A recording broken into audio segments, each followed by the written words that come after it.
Hello again, everybody. With Steve Stone, I'm Harry Carey. We're at Riverfront Stadium, and we're ready, too, for our national anthem.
Story tonight. Back in 1969, when he graduated from Arizona State, the Cubs gave him $50,000 to sign.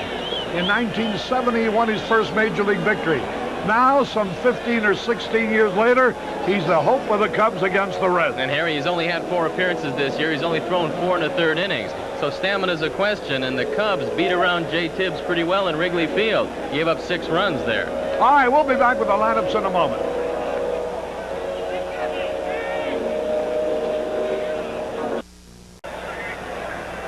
With Steve Stone, Harry Carey back at Riverfront Stadium. Bobby Dernier stepping into the batter's box to face right-hander Jay Tibbs. T-I-B-B-S. He's won 3, he's lost 7.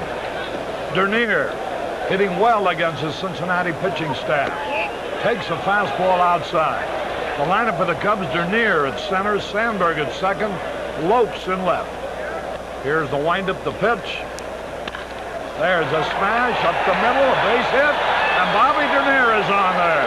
That's his 8th hit of the year against the pitching of the Reds. Moreland is hitting 4th in right field. Say at 3rd, Durham at 1st. Jody Davis, the catcher, Chris Spire at short, and Larry Gura making his first start of the year for the Cubs. They just signed him this afternoon. Here's Sandberg. 1 out of 4 last night. In contrast to Dernier, Sandberg's been held in check by the Reds pitching staff. Curveball low and outside. Jay Tibbs, rookie right-hander. Tibbs has adjusted his motion. Notice the low leg kick, trying to keep Dernier from stealing. Now the pitch, he whirls and he throws the first. They have Krenchicki playing 3rd, Concepcion at short, Oster at 2nd. Veteran Tony Perez, the first baseman, Alan Nicely behind the plate. There's a pitch high. Cesar Cedeno's playing left. Gary Reedus in center. Dave Parker in right. That sets up their defense. There you see Jay Tibbs, good-looking youngster. Just 23 years old, out of Birmingham, Alabama. There goes Dernier. There's the peg. It's going to be high in the center field. Here's Dernier on his way to 3rd. There's Bobby Dernier's 17th stolen base of the year, and Nicely picks up the air, which enables him to go to 3rd, and the Cubs are in good position with nobody out, and the count 3-0 on Sandberg. Cubs has stolen 9 bases the last 2 games. They've been running wild, and they've been taking advantage of Alan Nicely. Here he gets the throw off high. Dernier's 17th stolen base in only 22 attempts. And a chance to break out in front early here. Sandberg 3-0. Ball 4 is high. Runners at 1st and 3rd. Nobody out with Davey Lopes coming up. Both Dernier and Lopes really hurt Jay Tibbs in Wrigley Field. Both of them had 2 base hits against him. And Tibbs thus far hasn't thrown the breaking ball, and unless he starts to, the Cubs are going to hit him pretty well. Runners at 1st and 3rd. Nobody out. Cubs trying to give Larry Gurra a lead to start with as a Cub again. He was originally with the Cubs. Signed his first professional contract with them. Infield back the pitch. High, ball one. 1 ball, no strikes. Davey Lopes hitting .299, hitting .500 against the Reds. Boy, he had a wicked cut of the fastball, and he fouled it back.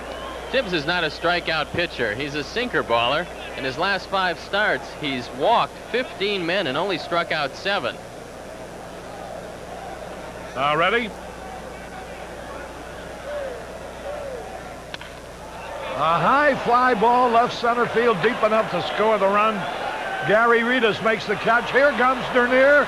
Here's a throw to the plate, and he is in there safely and on the throw. Sandberg advances to second. Let's see if Bobby Dernier is hurt. He was in that kind of a collision with Nicely in Chicago. He dived for the plate head first. Let's see if he's okay.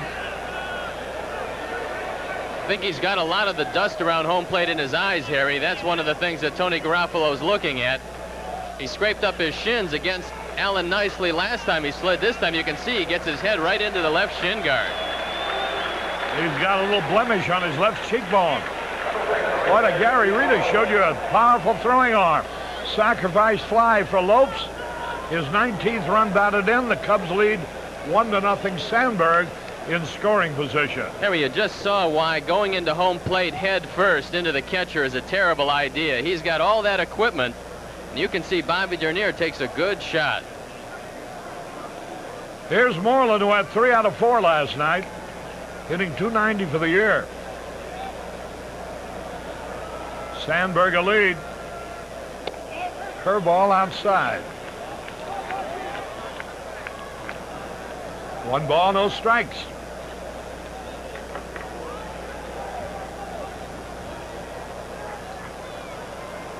Dernier now has stolen 17 bases, 22 tries. There's a dry fair ball into the corner. That'll score a run. And Moreland is going to try for second base. The left fielder doesn't even throw the ball. Cedeno. And it's a double. Driving in a run for Moreland, his 26th ribby of the year. Cedeno with a bad shoulder. Moreland's not going to be able to make second base if Cesar Cedeno doesn't bobble this ball. It's a rocket off the wall and comes off to him in good shape. Now watch what happens. Sandberg's going to score easily. Now Cedeno goes over in the corner. You can see him dropping the ball. That allows Moreland to go to second. So it's 2-0 now, and Moreland continues to just wrap that ball. Here's Sade. As it turned out, look at Dernier, Jody Davis. Quite a mark on his right cheekbone where he slid into the shin guards of Alan Nicely. Alan has not been treating Dernier nicely at all. He jammed his heel against his shin guard in Chicago, and now it's a cheekbone. He came in feet first in Chicago and head first here with the same results. Now the pitch. There's a drive left field way back. Might be. It could be. It is. A home run for the Penguins. You know, he was jammed on that ball, and he still got around in time to hit it out of the ballpark. And True Value Hardware happily donates $200 more to Cubs Care and Northwestern Memorial Hospital in the drive against cancer. Boy, is the Penguin on a tear. Well, Harry, J. Tibbs inexplicably is throwing all fastballs, and you just can't throw fastballs to these guys consistently. Take another look at it.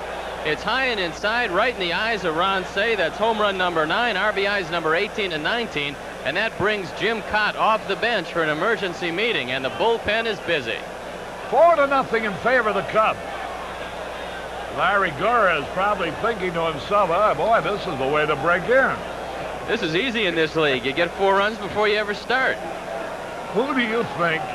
You know, the Cubs signed Gurra as one of their top draft choices, gave him $50,000 a sign in 1969. There you see Pete Rose not altogether happy about it. Here's Durham, the delivery. A little bit low. We have a shared feed, which means Cincinnati's also televising, and Arnie, we have to take the picture they give us, but Arnie, always thinking of something, has a couple of extra cameras so that he can give us some shots that the normal coverage does not afford here. 1-1 pitch. Curve strike to Durham, a local boy. He'd like to hit one for the home post. And Harry, if you think it's easy to keep those cameras in your suitcase, you got another thing coming. Arnie travels very heavy on these trips. Yes, sure he does. Now the pitch. There's a drive deep center. Way back. Gonna be caught at the wall. 404 feet away. Durham flies to Gary Reedus. Here's Jody Davis now. But you know, for some time the Cubs have been without a left-hander. They traded away Gurra after giving him all that money to sign in 1969 when he was only 21 years old. Here's the pitch. There's a drive in the right field for a hit. Parker has trouble fielding the ball. I tell you, these shots are coming so hard out to those outfielders, they're getting handcuffed. Well, Harry, fastball after fastball. It comes in about 88 miles an hour and goes out about 110, and the Cubs are just wrapping Jay Tibbs. In 1973,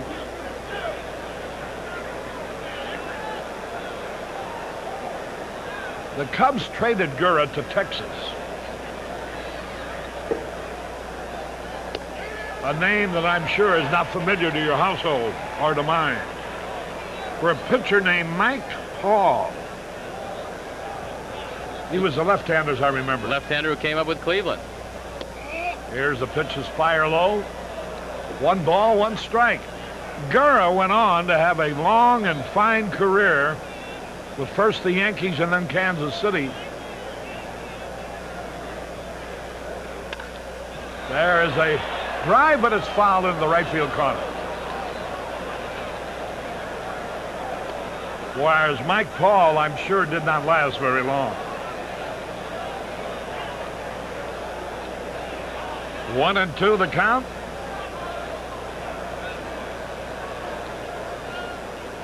Spire waiting.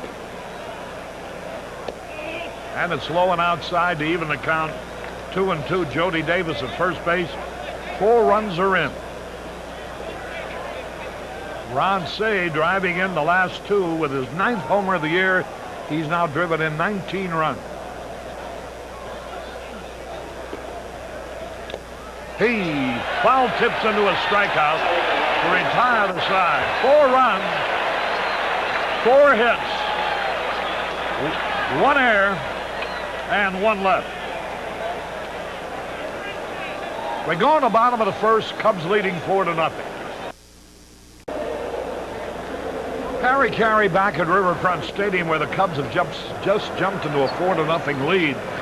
You know, Steve, I'm just thinking boy, the previous administration of the Cubs before the Tribune Company and Dallas Green took over.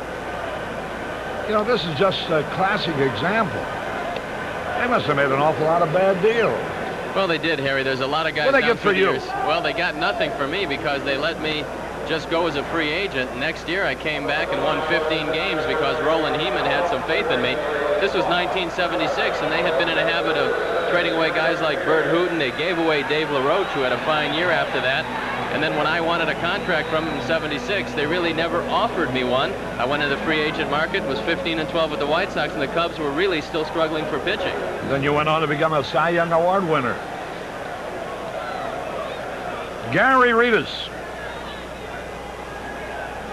will lead it off, hitting .310 for the year.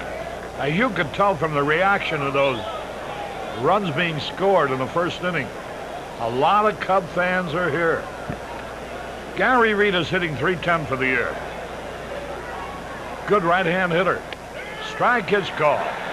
Larry Gurra.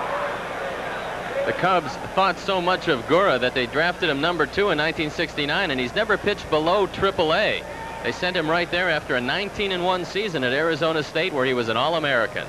Now the pitch, here it is. Hands a little bit outside. His family still lives in Joliet. Well, this is going to be a happy homecoming for Larry Gura. 1-1 pitch. High pop foul out of play, and he's ahead 1-2. Now, Gura just cleared waivers this afternoon. He appeared in 3 games in relief for Kansas City earlier this year. Here's a pitch high. He got a save in one of them at Detroit.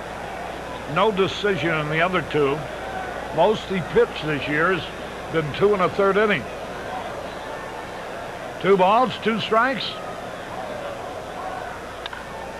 Fly ball, right field, going to be caught. Moreland coming over. 1 out. Rita's flied to Moreland, and here's Dave Concepcion. Well, they're here from the home of Happy Chandler, Versailles, Kentucky, from Ron's, a big group here. Don't look for a big fastball from Larry Gura. He throws a screwball. He's just come up with that. He's got a sinker and a curveball and a slider.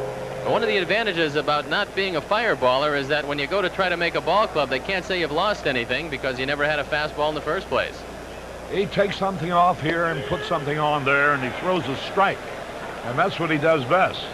Throw strikes. 1 out, nobody on. Concepcion batting .248. The delivery. There's a foul ball outside third. One of our cameramen, Don Karcher.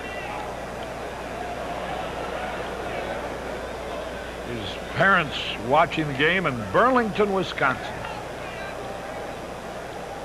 0-2 pitch. There's a drive in the right center field. Moreland on the run is there. Makes the catch. Concepcion flies deep to Moreland in right center. Bear in mind one thing. The first time any hitter has a look at any pitcher who he hasn't seen before, the advantage always goes to the pitcher. Here's a nice running catch by Keith Moreland. It's still a wet outfield, so you're not going to get the same kind of footing, but the redhead runs it down.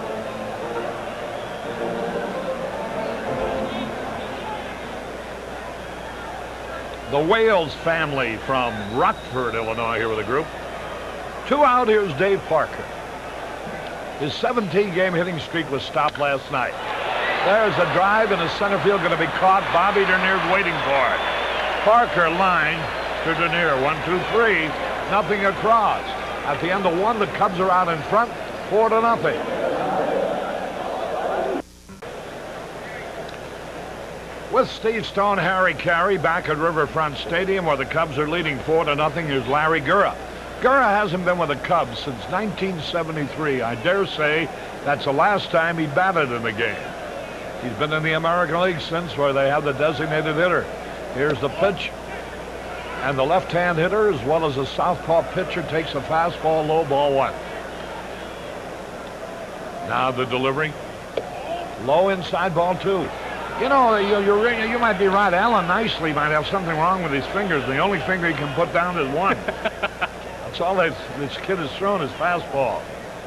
There's one in there for a strike call. Gura had a base hit in spring training last year, left-handed. He said that he's a better hitter from the right side, but he's not going to dazzle you either way. He swung a pitch over his head, and the count is evened up. 2 balls, 2 strikes. Larry Gura, pride of Joliet. Struck him out. Gura called out on strikes. We're in the top of the 2nd inning. Cubs out in front, 4-0. 4 runs on 4 hits. And Ron Say, who drove in the 4th run last night at a time when the Cubs are leading 4-1, only to have it be the decisive run when the game ended 4-3, hit his 9th homer of the year with a man on in the 1st inning.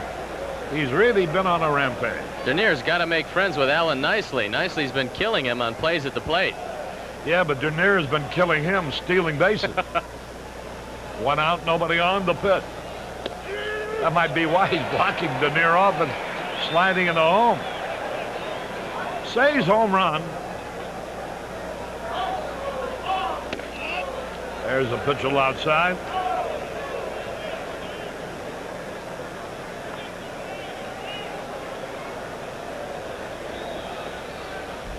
Cubs now have hit 39 homers. Low and outside. They lead the National League. Say has had 3 home runs in the last 3 days. There's a high pop fly going to drop into right field, a base hit. Dernier loops a single to right. He's now 9 out of 19 against the Reds this year and 4 out of 6 in this series. And here we go again. Jay Tibbs was acquired from the New York Mets along with Ed Williams and Mark Bollinger for Bruce Pereni on May 15th of 1984. Keep your eye on Dernier. The merry-go-round is going to continue. Low and outside. Dernier with 17 stolen bases to his credit. Vince Coleman, the last time I looked, rookie of the Cardinals, already had 29.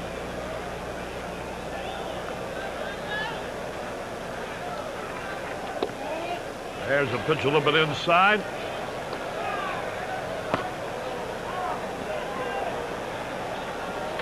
Dernier's been thrown out only 5 times, 17 out of 22. They throw over there and he's back.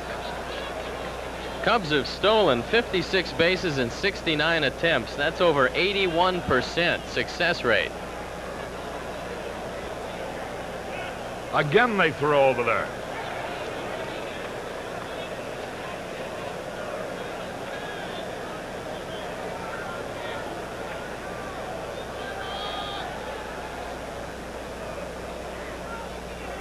There's a strike call. Sandberg has been stopped pretty well. 3 out of 16 by the Reds pitching staff. Walked and scored in the first inning. The pitch.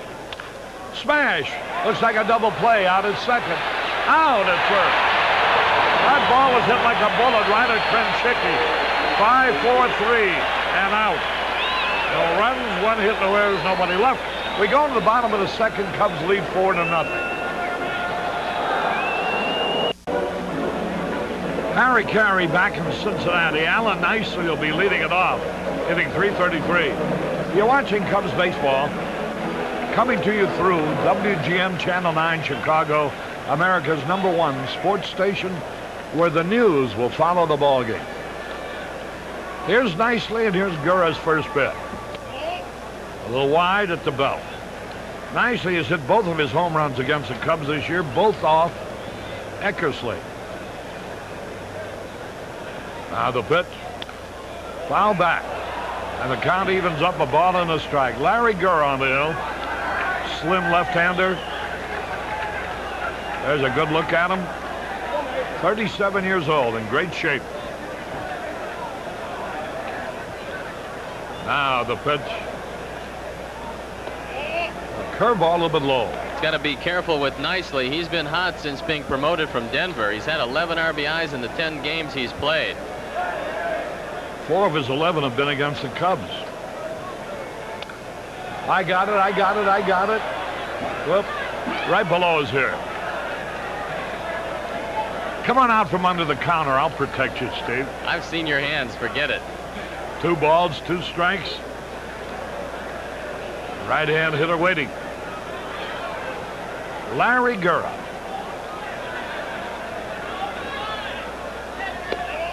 Just missed with a curveball. The count is full, 3-2. Bobby Dernier shading him to right center field. With a soft throwing left-hander, Nicely likes to pull the ball. He walked him, ball 4. So there's a good start for the Reds, and here's Tony Perez coming up. The Cubs lead the league with 38 homers and have hit 11 in the last 5 games, 8 in the last 4 games. Perez has been hotter than Nicely. He's got 9 RBIs in his last 4 games, including 3 home runs in his last 3 games. He hit a home run off Ray Fontenot in Wrigley Field and likes to hit left-handers. There you see Jim Fry with pitching coach Billy Connors. Tony Perez, 43 years old. Still a good hitter. The delivery, here it is. Low and outside. During his career, Perez has hit 37 home runs against the Cubs and driven in 155 runs.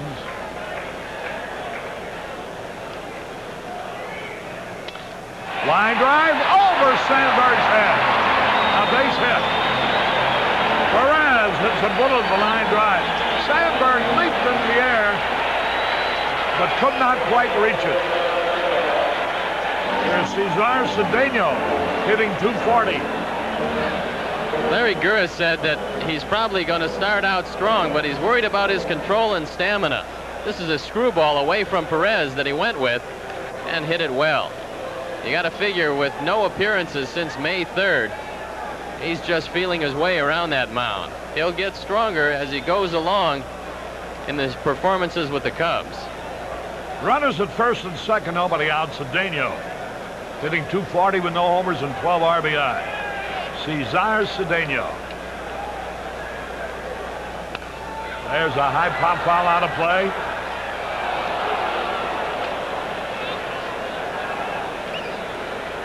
Cedeno is 34 years old. Perez is 43.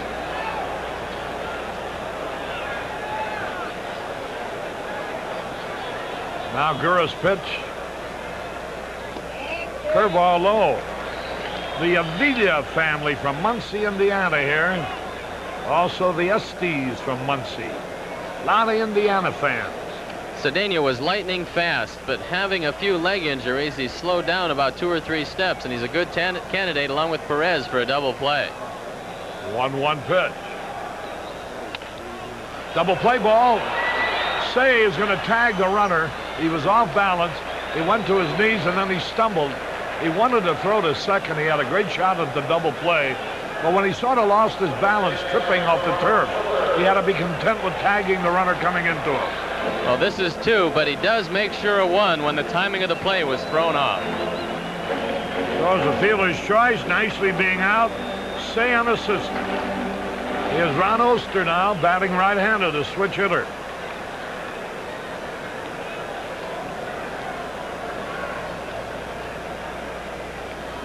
The pitch. Ground ball foul outside third.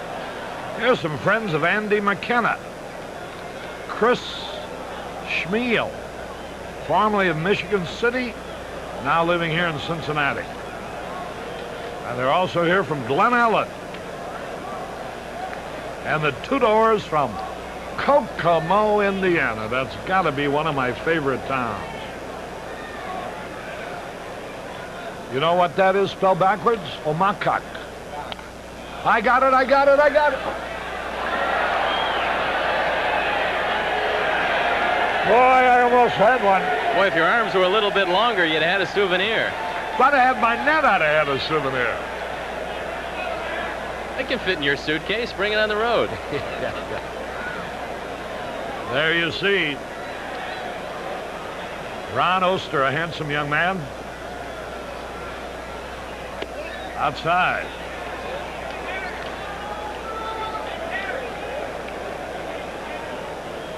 Your lack of mobility hurt you on the play. That's why we have the extra cameras, just to show that.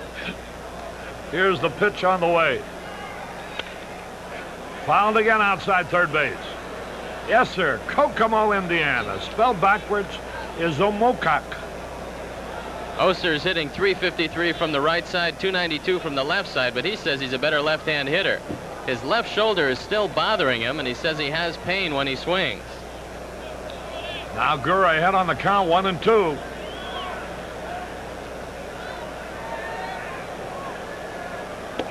Whoa, boy, he almost threw the fastball by him. He had him fooled, but just missed the plate. Jeff Pritchard and a group here from Aurora representing a fast pitch softball team. 2 balls, 2 strikes. The pitch. Double play ball. Out is second. And out at first and out of the inning. 6-4-3 from Spire to Sandberg to Durham. No runs, 1 hit, no errors, 1 left. At the end of 2, the Cubs are leading 4-0. Pitching all right. Harry Carey back in Cincinnati. The first pitch to Davey Lopes is outside. Andy Payne, a member of the Die Hard Cub fan club here from Indianapolis with a group. Ball is outside, ball 2. Here's the kind of notes I like to pass around. Dan, Wally, and Butch want to say hi to their wives back in Chicago. There's a strike call. 2 balls and a strike. That's all right. The wives will get even. They'll go to New York and let the husband stay home. 2 balls and a strike. High, ball 3. They're here from Middletown, Indiana. Dwayne Laurie and his family. High, he walked him. Here's Lopes now. He's another one of the base stealers. Boy, I tell you, the top of the batting order with Dernier, Sandberg, and Lopes. They really run wild. They've got 57 stolen bases for the year. Lopes is 13 out of 14. And 39 out of his last 40. So you rarely throw him out. Here's Moreland, the hot hitter, singled in a run in the first. Takes a fastball high. This is a good hit and run situation if you don't want to steal with Davey Lopes. Moreland hits the ball very well behind him. Now ready. There is a strike call. Andy and Debbie Maritz from Monmouth, Illinois, made the trip here to see the Cubs. Hey, you young ball players who want to try out. Receive so many letters from kids wanting to know how to get a tryout. The Major League Scouting Bureau is going to conduct a tryout and clinic for players 16 to 23 years of age Saturday and Sunday at Chicago's McKinley Park. That's located at 2210 West Pershing Road. The tryouts begin at 9 in the morning. All you need to do is bring your own uniform and equipment. And you'll have veteran scouts looking you over. Quick throw, he's back.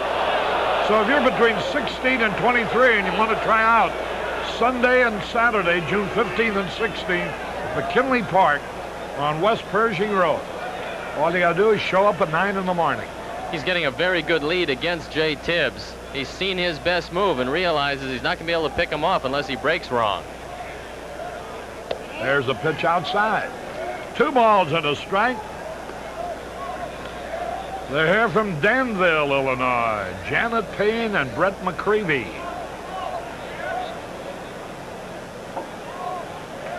4-0 Cubs. We're in the 3rd. Ground ball headed for left field, base hit. Here's Lopes going to stop at second base. Moreland is now 5 out of 6 in this series.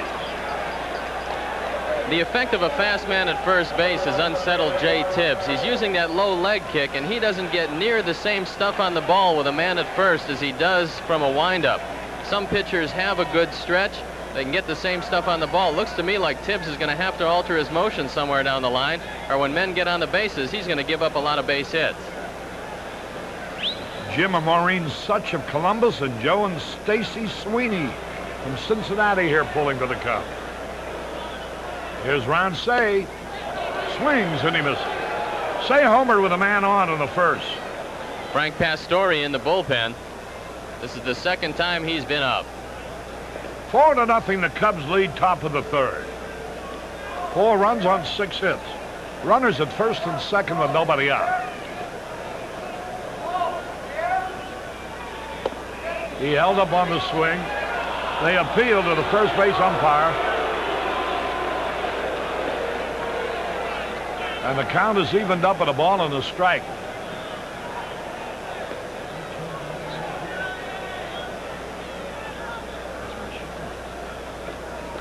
Now the delivery. Davey Lopes jockeying around. Ron Oster cut in behind him.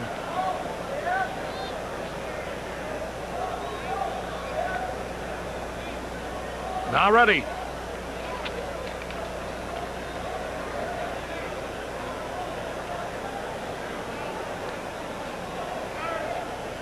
That's a funny thing. We had a different umpiring crew last night, and they've changed crews. Usually they'll stay in for the whole series. 1 ball, 1 strike.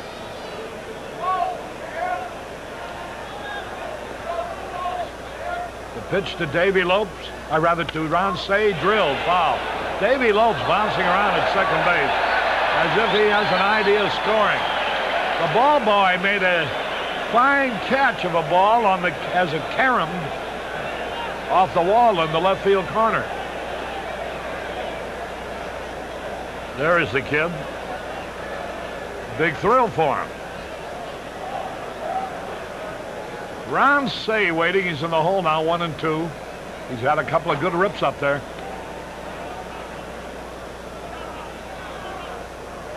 The pitch. High pop fly on the infield. That'll be easy. Infield fly rule. See, now the umpire's already called the infield fly, but here's Parker coming in from right field. He was just about ready to call for the ball. The infield fly rule then would not have been in effect had the outfielder, if Oster had gotten out of his way and let him catch it. Here's Durham. Flat out deep. His first time at bat, playing before the home folks. They're here from Watsika, Illinois. Now Tibbs' pitch. He didn't have a very good swing. He fouled that one off. Leon left 60 passes last night, but tonight he said most of his friends left him alone. He only left 35. 0-1. 1 out, runners at first and second. There's a shot in the right center, a base hit, a run will score. Another man racing for third, and he will make it. Durham came through with a single to center. And Lopes crosses the plate. Here comes Pete Rose out, and that may be all for Jay Tibbs. Tibbs just has fastball-itis tonight. It's been fastball after fastball, and as hard as they're coming in, that's how hard they're going out. Leon Durham with RBI number 16. And we'll be back after this message.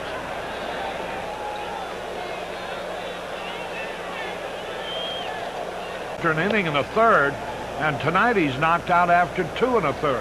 That's the earliest the Cubs have knocked out a starting pitcher in some time, and Frank Pastore takes over. He doesn't have a record, has a 7.11 ERA, making his 7th appearance. 12 2/3 innings. He's given up a whopping 21 hits and 10 earned runs. He's walked 2 and he's struck out 10. He's been touched for 1 home run. He's got runners at the corners, and the Cubs are up 5-0. And Jody Davis will be greeting him.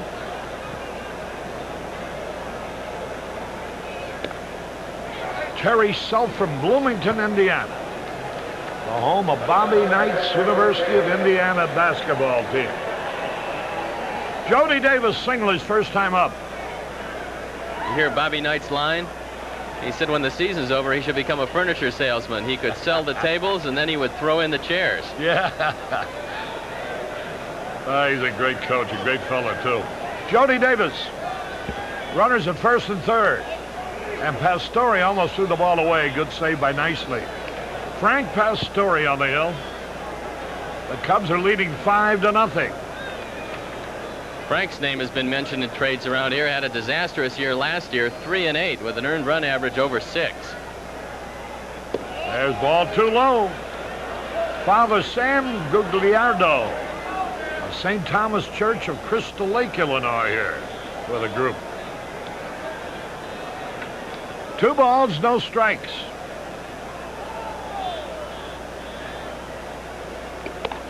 Ball is outside. Chris Spire will be coming up with the bases loaded in a moment. Pastore has missed badly on the first 3 pitches. 3-0 delivery. Swung on, a fly ball will drive in the run into center field. And here it comes. A sacrifice fly. Jody Davis swinging on 3-0. Hit a sacrifice fly to Ritas. And Moreland crosses the plate. Boy, look at that. See. Dernier on base twice. Scored a run. Stole a base. Sandberg on base once. Lopes, a sacrifice fly, a walk, and a run scored. Moreland, 2 out of 2, and 2 runs scored and a run's batted in. Say, 2 runs batted in with a homer. The top of the batting order certainly producing. Here's Spire, 2 out.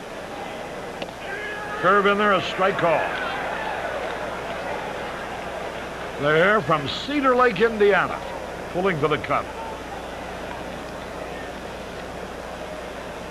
6-0, the Cubs lead. Spire takes it again. 0-2 the count. 2 runs are in.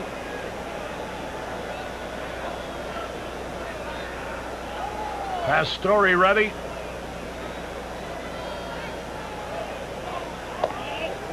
Breaking ball low and away. They're here from Columbus, Indiana.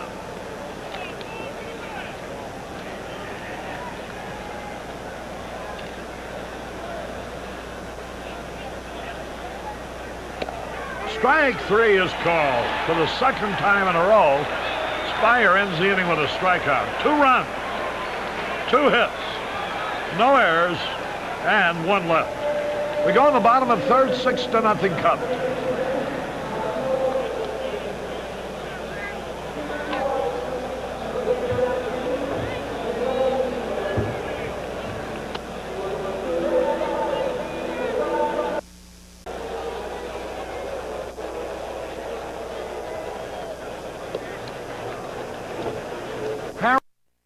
We're back in Cincinnati with the Cubs leading now 6-0. Wayne Krenchicki will be leading it off. Krenchicki's playing because yesterday Nick Asaski aggravated a groin muscle. It's not a serious thing. Pete Rose says he's day-to-day. He just knows he wouldn't be able to play today. So Krenchicki, a left-hander, has to look at a left-hander in Gura. That Mario Soto, their star pitcher, going tomorrow afternoon. We'll be on the air for breakfast tomorrow. 11:30 tomorrow morning on Channel 9. Arnie says that's the only television show in the morning without a doctor in it. Baseball tomorrow morning at 11:30 a.m. Chicago time. Dick Ruthven's going against Soto, and going against Soto here is like David and Goliath. Krenchicki waiting 1-1. Slow curve outside. Well, they're here from LaSalle, Illinois, from Rockford, Illinois, from Kenosha, Wisconsin, from Mattoon, Illinois, and from Lancaster, Ohio, where they say this bud's for you. Krenchicki swings, fouls it out of play. And the count evens up, 2 balls, 2 strikes. You can tell Wayne has been swinging at right-handers mostly because he's had some weak cuts at Gura.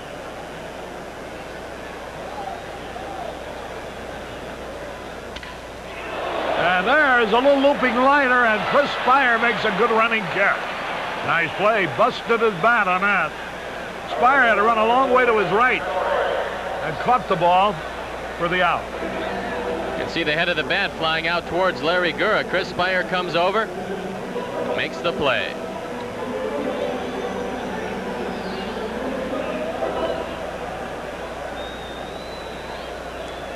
The Watisiaks from Valparaiso, Indiana are here. Here now is Frank Pastore, the pitcher. 1 out, nobody on.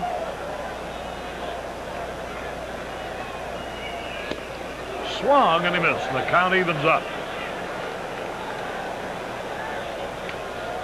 They're from Jasper, Indiana. 1 out, nobody on. The delivery. High pop foul coming back. The upper tier above us. They're also here from Naperville and from Waukegan. And from Churubusco. Curve, strike call. That's the first strikeout for Larry Gura. They're dancing in the streets in Joliet, also in Rockdale. I closed some of those places up many a time. You were dancing in the streets also. 2 men are out. Gary Reedus.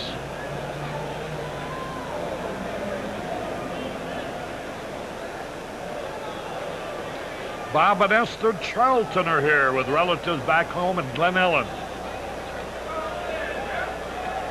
2 out, nobody on. Gary Reedus, the batter, the pitch. Fly ball, that'll be easy.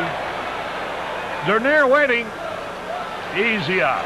1, 2, 3, nothing across. Dwayne Stats will be joining Steve here in a moment. This is Harry Carey in Cincinnati. The Cubs are leading 6-0 at the... Steve Stone along with Dwayne Stats. Well, if you're a pitcher on a new ball club, 6 runs doesn't hurt. So far, so good as we move on to the 4th inning. It's a good omen when here we are in the 4th inning, and Larry Gura is going to be up for the 2nd time.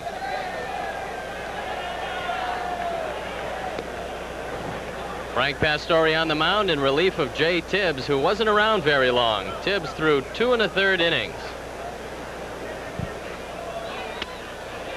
Fly ball, right field, foul.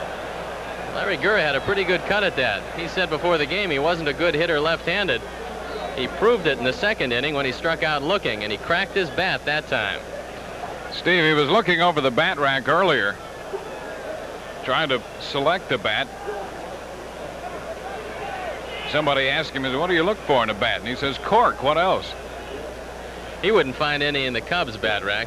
They would never do anything like that. Not this upstanding group of young men.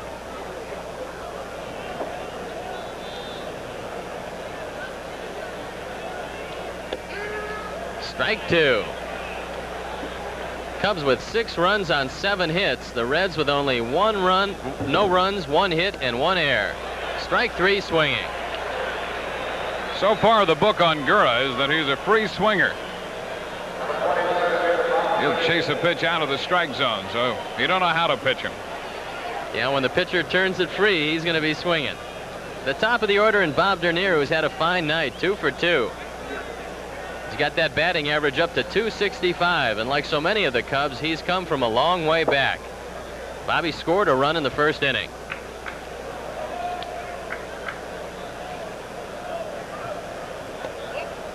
Slider misses, ball 1. Pastore is 6'3", weighs 215 pounds. This hitting streak for Dernier is the longest of his career now. 10-gamer. Good fastball, evens the count at 1-1. The Cubs knew if they could get the top of the order in motion, they could score some runs, and that's what's happened tonight. Ground ball. Nice play by Concepcion over to first, and that's it for Dernier. So Bobby's out number 2. The veteran shortstop Concepcion played that ball nicely. You knew it was hit hard, but once he got over there and got in front of it, he came up with the ball cleanly. He took his time, knew he had a little extra time because the ball was hit so hard, and threw Dernier out at first. Sandberg walked and scored a run in the 1st inning and wrapped into a double play in the 2nd. He's 0 for 1.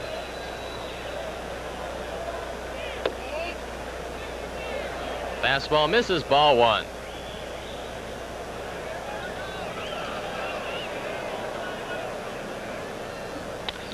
Base hit left field. Well, the Cubs have hit some balls solidly tonight. They're swinging the bat very aggressively. The Cubs have had success in this park. Last year they were 4-2 against the Reds, en route to a 7-5 year in the season series. Davey Lopes does not have an official trip tonight. Hit a sacrifice fly and knocked in run number 19 in the 1st inning, and drew a base on balls and scored a run in the 3rd. Slider, strike 1. Sandberg at first with 2 outs. Now here's a guy who officially hasn't even been up yet, but he's driven in a run and scored 1. Well, what a lift Davey Lopes has provided for the Cubs. Slider misses. I asked Lopes when the last time he played regularly, and he said 1983 with Oakland. Last year he had some spells where he played regularly, but this is one of the few times where he knows he's going to be in the lineup most every day. Nice stop by Allen Nicely.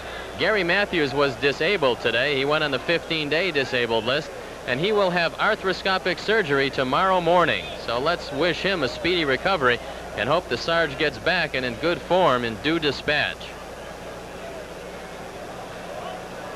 2-1 count on Lopes. Base hit left field. Cubs continue to pound the ball. They've got 9 base hits. Isn't Lopes something? He's made 19 starts now with the Cubs this year, has driven in 19 runs, and he's on base again. Keith Moreland, who's been a red-hot hitter, he's 5 for his last 6. Doubled and scored a run in the first inning, singled and scored a run in the third. 2 men on, 2 men out. Good cut and fouls it straight back. Mark Keith was right on that pitch, but fouled it straight back. He'd like to see that again. Cubs haven't had a laugher in a while. This would be nice. Put a few more runs on the board and give Larry Gura a very easy evening.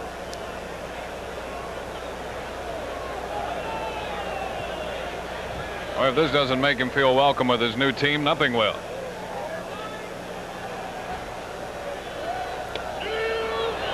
Moreland quickly in a hole, 0-2.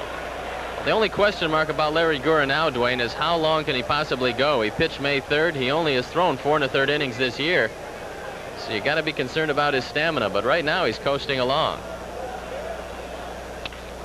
Ground ball to Concepcion. He'll go the easy way, and that's it for the Cubs. So they get 2 hits and leave 2, and at the end of 3 1/2, it's the Cubs 6 and the Reds nothing.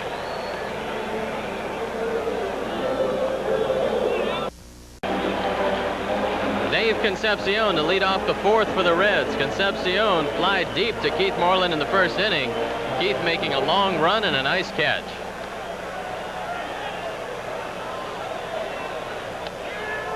He looks at a strike. Well, if you want to know about chainsaws, you go to Black & Decker. If you want to know about screwballs, you go to Mike Marshall. That's exactly what Larry Gura did this winter. Had 6 sessions with the premier screwballer of the National League.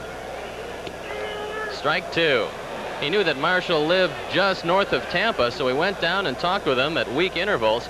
Got some idea how to throw that screwball. He says it's not as good as Marshall's yet, but it's coming along. 0-2 count on Concepcion. Just misses, 1-2.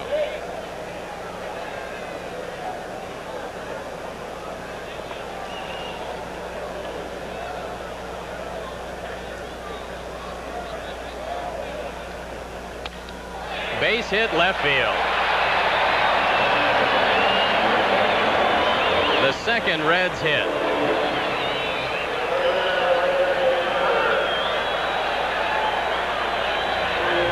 Now you give Concepcion a pitch out over the plate, give him a chance to extend those arms a little bit. And that's the result, a line drive into left center for base hit.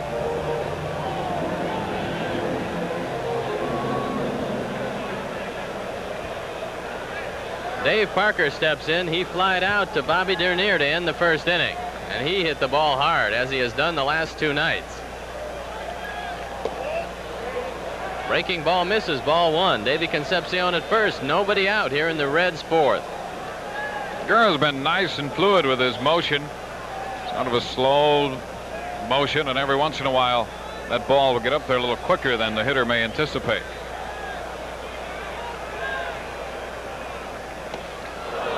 Good breaking pitch, completely fooled Parker. Parker's been a hot hitter in May. He's had all 8 of his home runs in May and 27 of his 32 RBIs this month.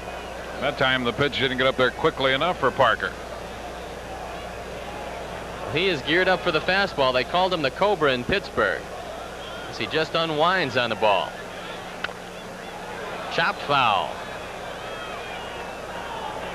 While we have a moment, we'd like to remind all Cub fans to be sure and stop by at participating Union 76 stations to pick up your print of a great moment in Cubs baseball history. Starting June 1st, the 1984 award winners will be featured, so make sure to stop in. 1-2 count on Dave Parker. Nice stop by Jody Davis. He keeps the ball in front of him and stops Concepcion from advancing. So the count goes to 2-2. Plate umpire Billy Williams wants to take a look at the baseball after Gurra bounced it in, and Williams will leave it in play.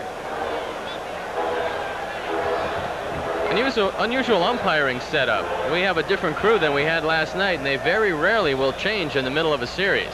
Yeah, they were here the series before the Cubs came in and stayed over for just the one game last night.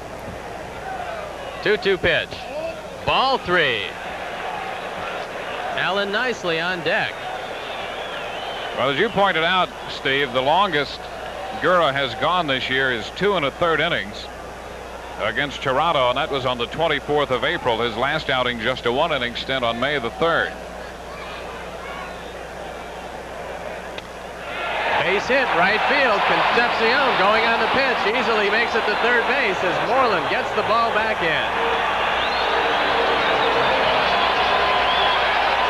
You really have to be concerned with the stamina of Larry Gurra at this point. And I'm sure that Jim Fry and Billy Connors know all about that. They realize that he has just about doubled his season outing right now. Got a pitch out over the plate. And Parker stroked it into right center. Nice play by Moreland. That ball seemed to skip on him a little bit out there on that hop off the AstroTurf, but he came up with it. Runners at the corners, nobody out, and Allen Nicely, who drew a base on balls in the second inning.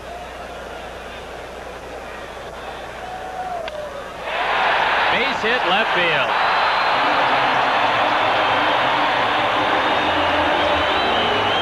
I was about to say, you want to be very careful to Nicely, because if you make a mistake, he's the guy who can hit it a mile. That pitch again out over the plate. Fortunately for Gurra and the Cubs, he didn't get it up in the strike zone, or that ball might have been out of here. Jim Fry coming out to have a word with Larry Gurra. That's the 11th RBI in the 12 games that the 12th RBI in the 11 games that Nicely has started. And he just wants to find out how he's feeling. Warren Brewster is going to get up in the bullpen, and Jim Fry wants to give him some time. Boy, it'd be such a lift if Gurra somehow could survive the next couple innings, and if the Cubs could just get 5 out of him, they'd be more than happy with that, as you see Brewster start to work down the left field line of the Cubs bullpen. 3 ringing base hits have greeted Larry Gurra in the 4th inning. Reds have cut the lead to 6-1. And dangerous Tony Perez steps up. He had a base hit in the second inning.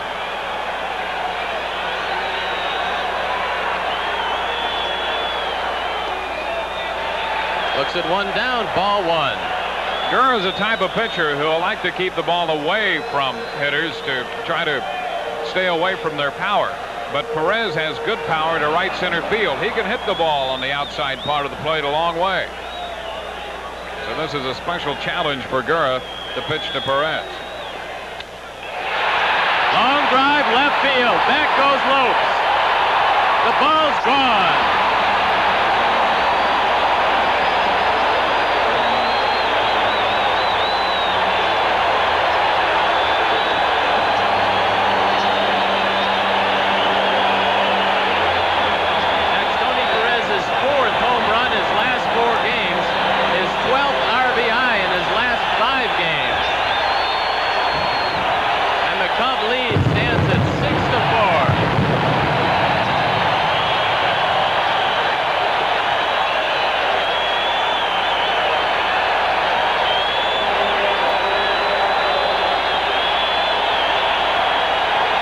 Perez may be 43 years old, but he's still strong. He went down after that pitch and hit it out.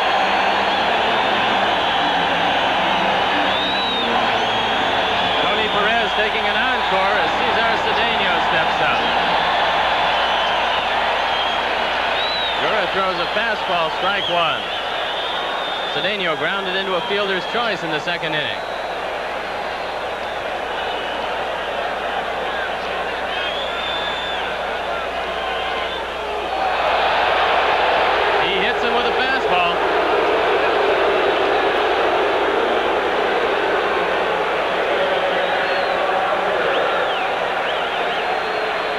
Gurra is really laboring out there. The Reds have hit some shots, and he just plucks Cedeno on the back right here. Here's the pitch. Comes riding in on Cedeno.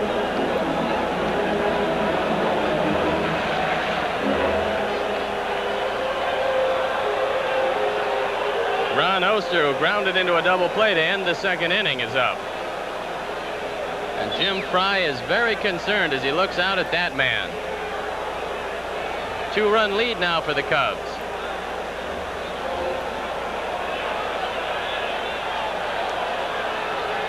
The man they call Dog has cut the lead. Tony Perez. There goes Cedeno. Line drive left field. Base hit in front of Lopes. Gets by Lopes. Here comes Cedeno. He's going to score. Oster's at second base with a double.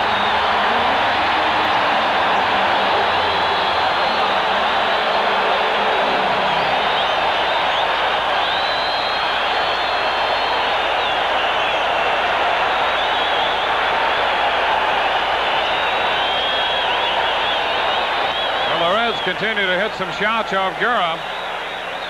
Oster, the good right-handed hitter, better right than left, and he nailed that ball, and that's going to be it for Gura. He's finished here after surrendering 5 runs so far in the 4th inning. We're going to be back after this message.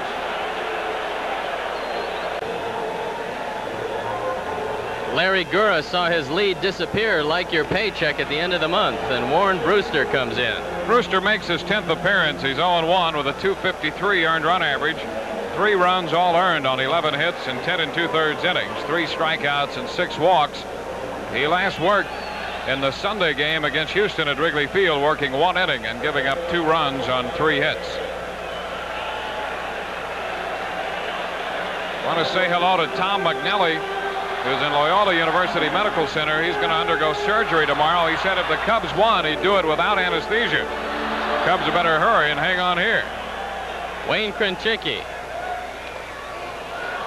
swings at a slider and bats it off the foot of Jody Davis.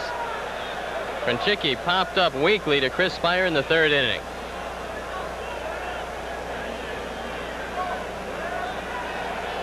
Well, that protective shield goes down only so far, and that one hit Jody right on the instep. A single by Concepcion, a single by Parker, an RBI single by Nicely, a 3-run homer by Perez, a hit batsman, and a double by Oster. And the Reds have 5 runs on the board, and they trail by 1. Nobody out here in the Reds' 4th.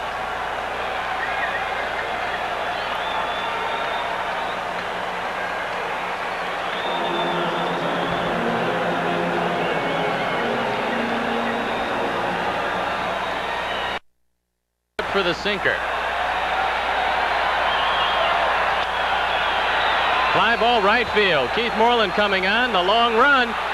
He can't get the ball. Krenchicki going into second. The throw. It's high. Reds have runners at second and third.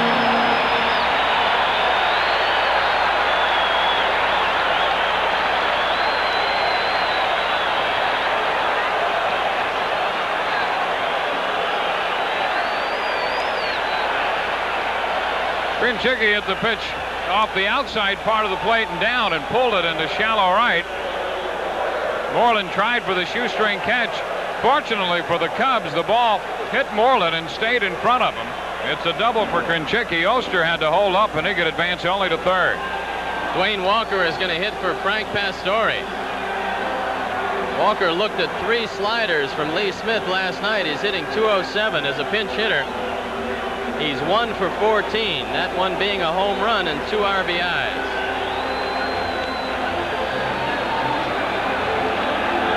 So everything was real good till we broke for this 4th inning. And now the Cub lead is in jeopardy. Runners at second and third, nobody out. Both the Reds and the Cubs have had some problems with their middle relief, so this could turn into one of those nights down the middle.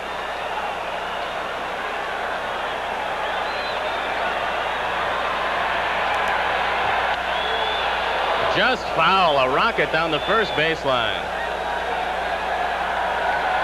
There's Tom Hume in the Cincinnati bullpen.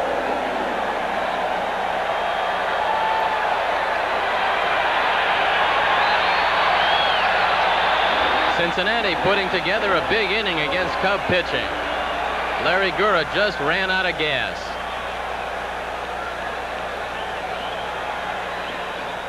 Nice stop by Jody Davis. Count goes to 1-1.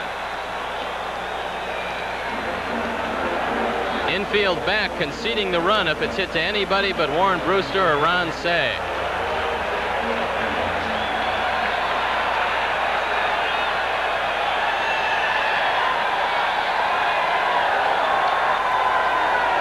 Fouled off. 1-2 count on the pinch hitter, Dwayne Walker. That pitch was up, but Brewster had changed speeds and had Walker off stride.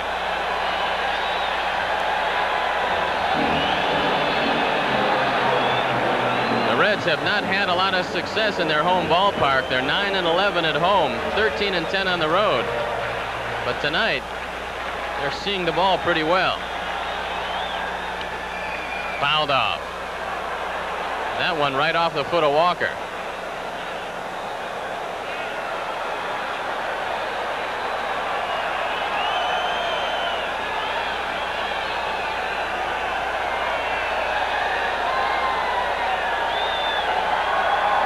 Brewster throws a lot of sinkers and sliders that go straight down, and you'll see when he pitches, you'll see a lot of guys fouling the ball off their instep.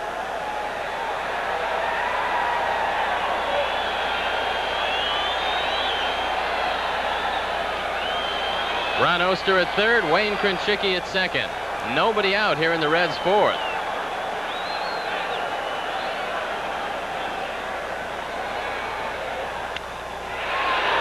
Fouled off. Count holds at 1-2.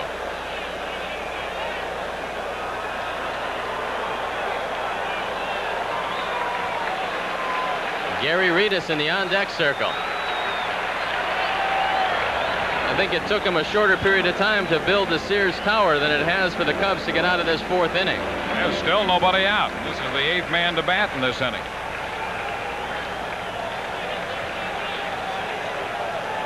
One and 2 count on Walker.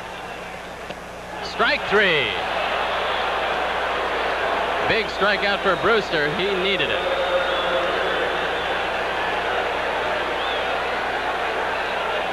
Again, he changed speeds on Walker, had him out in front as he sunk the ball down and away from him.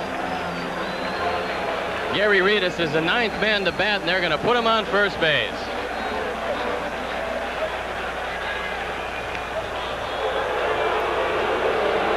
Take their chances with Davey Concepcion and try to set up the double play.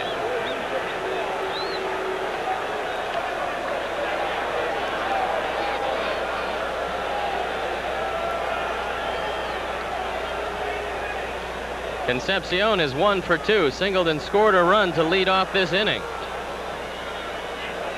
Flied out to Moreland in the first. He becomes the 10th Red to hit.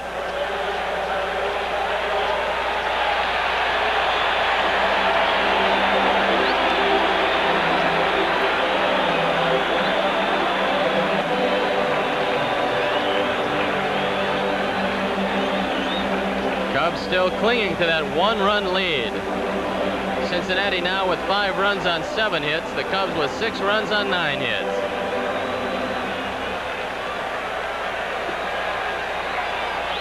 Bases loaded, 1 out. Strike 1 called. Billy Williams, the home plate umpire. Randy Marsh at third. Charlie Williams at second. And John McSherry at first.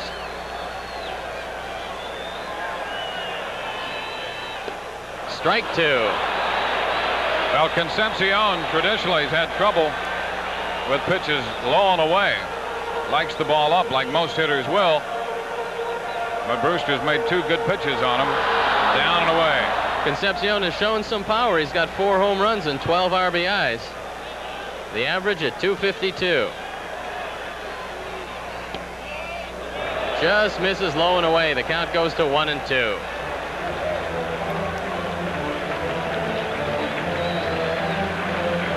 Ominous Dave Parker in the on-deck circle.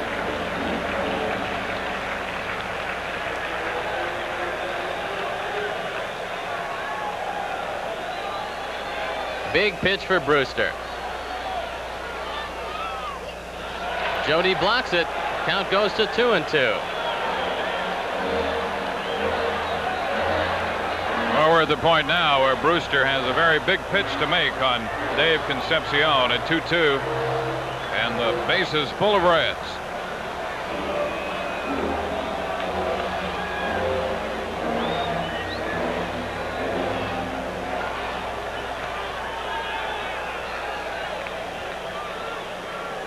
2-2 pitch. Fouled off to the right. Count will hold at 2-2. Good pitch down and away for Brewster, but Concepcion spoiled it.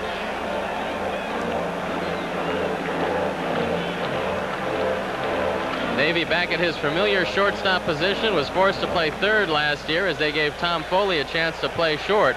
When Pete Rose took over, he put his old pal back in his familiar position.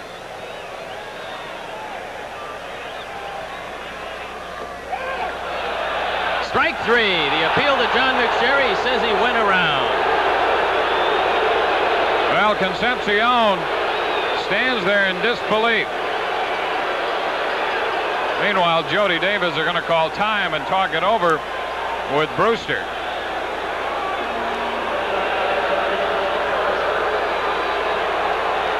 Concepcion has seen happier moments than right now. Take a look at it.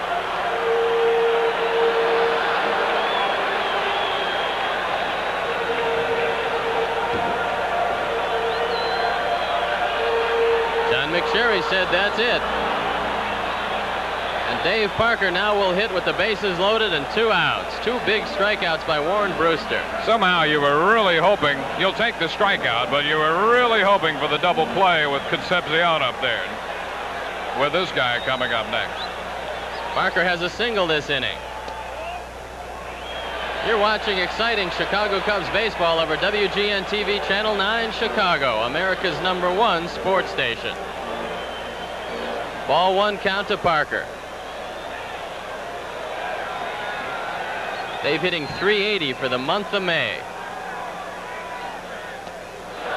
Good changeup, strike 1.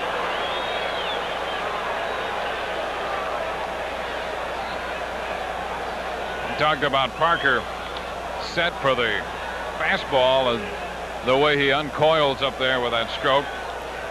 Sometimes you can work him with hard stuff inside, but Brewster's not overpowering. Fly ball left field. Cubs should be out of it. Davey Lopes camped under this one, and he puts it away. A good job by Brewster. The Reds get 5 runs on 6 hits. They leave the bases loaded. At the end of 4, 6-5. Tom Hume is a new Reds pitcher. Pitcher number 3. Ron Say looks at one down and away. Hume has won a game and lost 2 this year, making his 15th appearance. He has 1 save and an earned run mark of .237. Say looks at a strike. Ron hit a 2-run homer in the first inning and popped out to Ron Oster in the 3rd. Hume's innings pitched to hits ratio is very good. 19 innings pitched, only 8 hits allowed, 17 strikeouts and 10 walks. Strike 2. He faced the Cubs in all 3 games in Wrigley Field and pitched 2/3 of an inning in every one. He appears to have a little zip back on his fastball. He went through a period of a couple years when the fastball seemed to diminish. He couldn't get his sinker over or down consistently, and so he had some tough years. Ground ball. Krenchicki eats it up and fires across. Ron Say is out number 1. He got Say on the breaking ball there, the off-speed breaking ball, and that fastball on the pitch just prior set that up. He had Say looking for the fastball. He adjusted to the breaking pitch, hit it on the ground to third, and easy out. Last year, Hume had a tough year. He was 4-13 with a .564 earned run average in 54 games. Leon Durham looks at a ball. The Bulls 1 for 2 with an RBI single in the 3rd.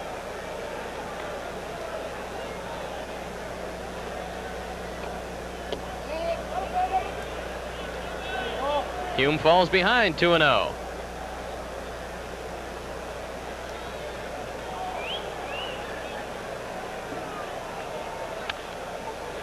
Down the right field line, it's going into the corner. The Bull is going to go for 2. Parker gets the ball in, and the Bull is 2 for 3.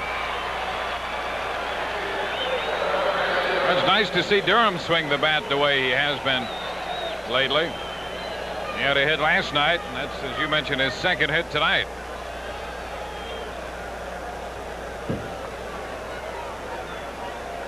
Up that right field line. Perez doesn't have too much mobility at first base anymore, but the way he swings the bat All you have to do is catch throws from the infielders, and you're doing a good job. Jody Davis is 1 for 1. Single and a sacrifice fly.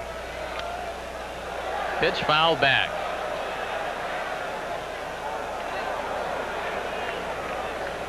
Reds have only had 4 complete games this year in 43 previous starts. So they've used that bullpen quite a bit. And as Dwayne mentioned, the middle relief has been a problem for the Reds just as it has for the Cubs. Credit Warren Brewster, however, with a spectacular effort in the 4th. Count evens at 1-1.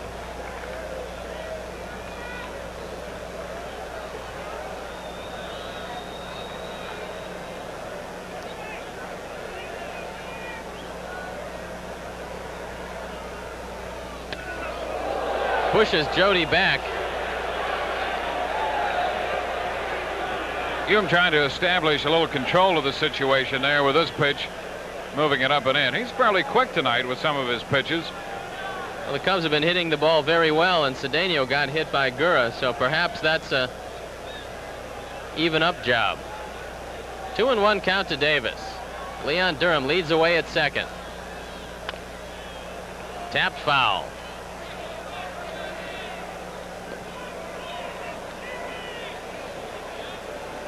Reds are a pretty good defensive club. Their 45 double plays ties them for the lead in the National League.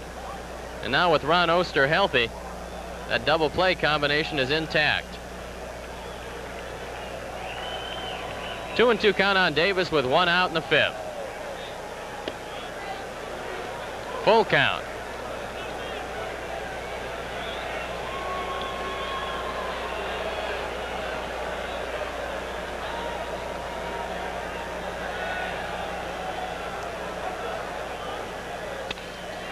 Base hit left field. Here comes Durham. Broken bat. Jody Davis making the big turn, but he'll have to go back, and it's an RBI for Jody, who's 2 for 2 with 2 RBIs. With the count 3-2, Hume came into him, and Jody was all set. Here's the pitch. That's up a little more than Hume would like to see that pitch, and out over the plate. And even though Davis broke his bat, he still got enough on it to drop it out of the range of Cedeno and score Durham from second. That becomes a big run. The Cubs got on the board early, 4 in the 1st, 2 in the 3rd. Cincinnati answered with 5 in the 4th, and the score stands at 7-5 Cubs. Chris Spire looks at an inside fastball. Chris has been up twice, and he struck out twice. Well, good news from New York. Henry Cotto is healthy again. He punctured his eardrum with a Q-tip, which just goes to show you what I always told you. High inside fastballs and Q-tips, the toughest things about the game. Ball 2. Well, you got to be careful what you do with those Q-tips. Alan Nicely out to have a word with Tom Hume, who's getting the ball up. Yeah, Hume seems to have pretty good stuff, but location is a key with him.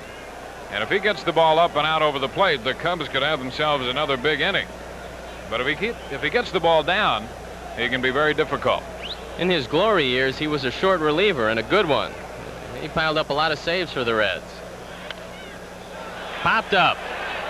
Tony Perez says, "I've got it," and he does. Chris Spire is out number 2. And that'll bring up Warren Brewster.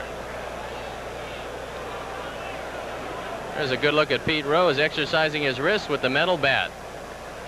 Always doing something to help himself.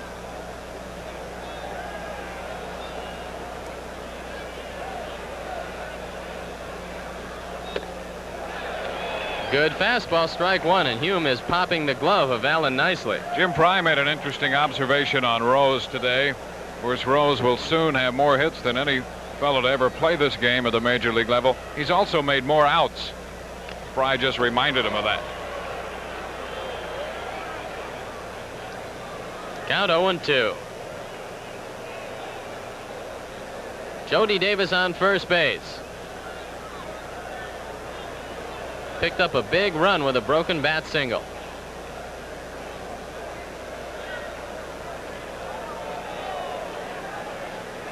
One of those breaking balls, and this should be it. And that's it. Cubs get a run with 2 hits. They leave one at the end of 4.5. It's the Cubs 7 and the Reds 5.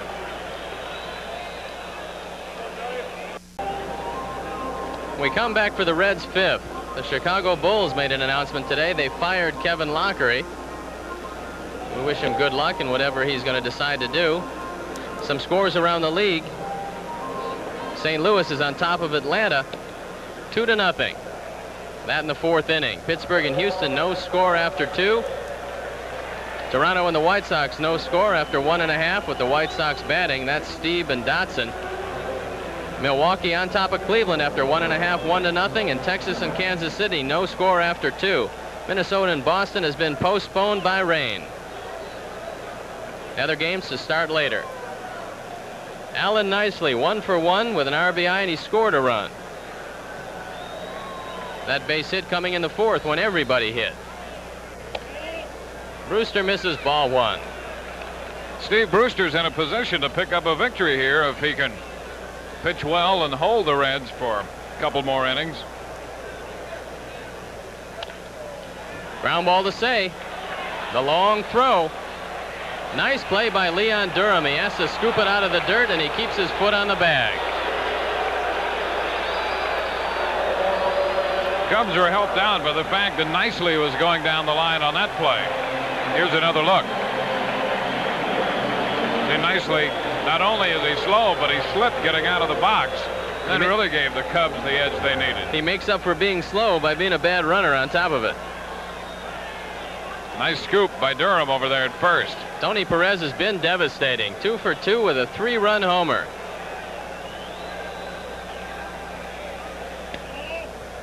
Brewster misses ball 1. Don Zimmer was giving Perez the needle before the game when he was taking batting practice. Zimmer asked him when he was going to retire and let some of the younger men play this game. Brewster misses ball 2. Perez brought up a good point. He says, as I've gotten older, I've just worked harder. He realized that he always had to compete for a job. Now he came to spring training without a contract, and he made this ball club with no promises. Ball 3. Cesar Cedeno on deck.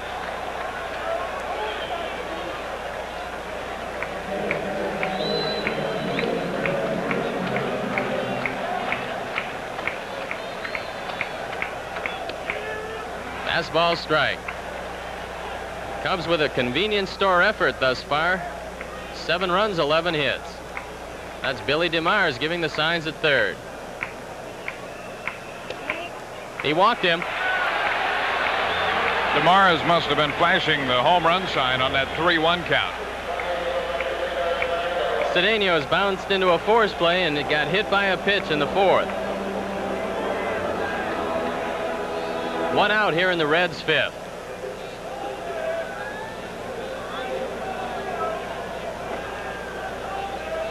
Here's a fellow who's much more at peace with himself than he's ever been, I think, in his major league career over the last couple of years here in Cincinnati. Well, he took a mood management course, and that's helped him out a lot. He did that at the insistence of his wife. And I guess if anybody insists, it's probably going to be her. There are a lot of wives who will subscribe to that theory. They'd like to know where that course is being taught. Exactly. Good look at the skipper, Pete Rose.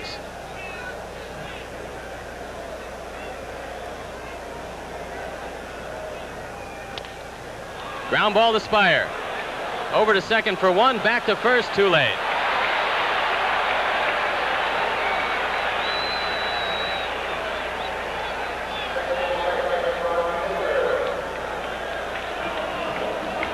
See the ball chopped to Spire at shortstop, and that gives Cedeno the opportunity to beat out the attempt on the double play. Sandberg rid of the ball, and the throw to first is just not in time.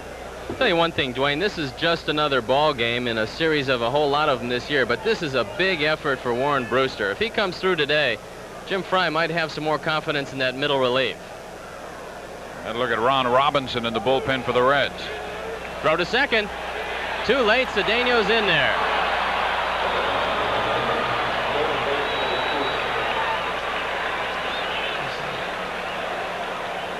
Take another look at it. This is the second steal for Cedeno this year. Hurried throw bounces by Spire. But Sandberg was there to back it up, so no chance for Cedeno to move to third on it. Spire's crafty. When that ball got away from him, he rolled into Cedeno, hoping to slow him down in case he decided to go to third. Fouled off. 0-2 count on Oster. He didn't mean to swing. Oster grounded into a double play in the second. Had an RBI double in the fourth.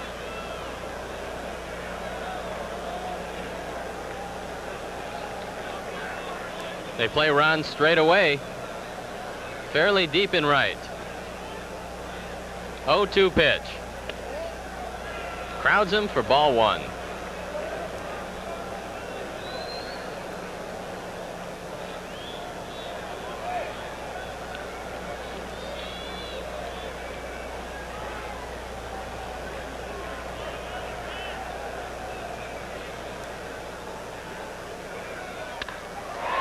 Center field, Bobby Dernier on the run. He comes over and puts it away.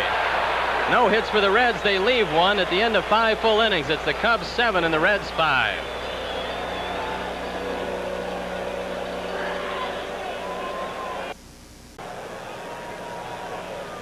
Top of the order for the Cubs in the 6th. Bobby Dernier leads off, and he's 2 for 3.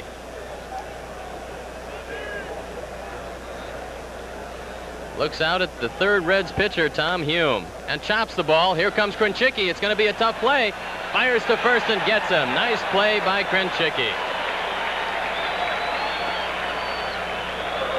Krenchicki started to charge that ball. He knew he had to make the play perfectly to get the speedy Dernier. And he executed the play perfectly.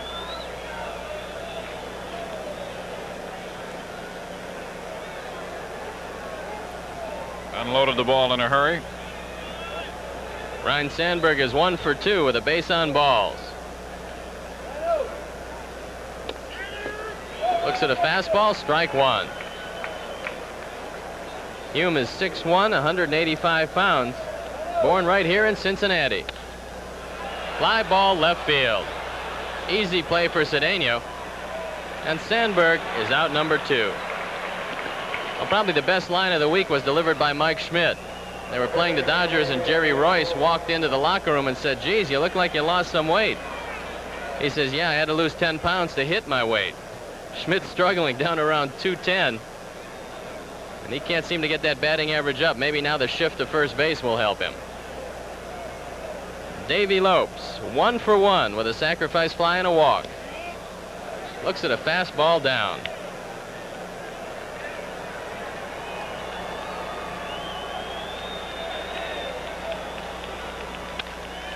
Base hit. Davey Lopes is 2 for 2. Boy, what Lopes has meant to this ball club, especially with Gary Matthews undergoing surgery tomorrow on his knee. Lopes has been a great pick-me-up. The Cubs need another run, and this is an opportunity to turn Davey Lopes loose. They have run very well against Alan Nicely, who managed to turn a good trick against St. Louis. He threw out Vince Coleman. Not too many people have been doing that. But against the Cubs, he hasn't been throwing out anybody. Cubs are now 44 for 53 for the first 3 men in the order, Dernier, Sandberg, and Lopes. As a team, they're stealing better than 80% of their base attempts. Moreland looks at a ball. He's 2 for 3 tonight. 3 for 5 last night.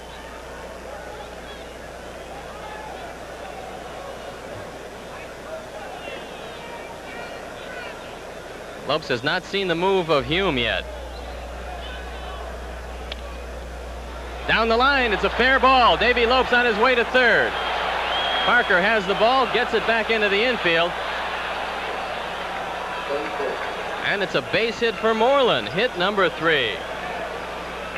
That had to be a strange sight for Perez to see the way the ball came off the bat of Keith Moreland as it skipped by him. So Moreland with another 3-hit night.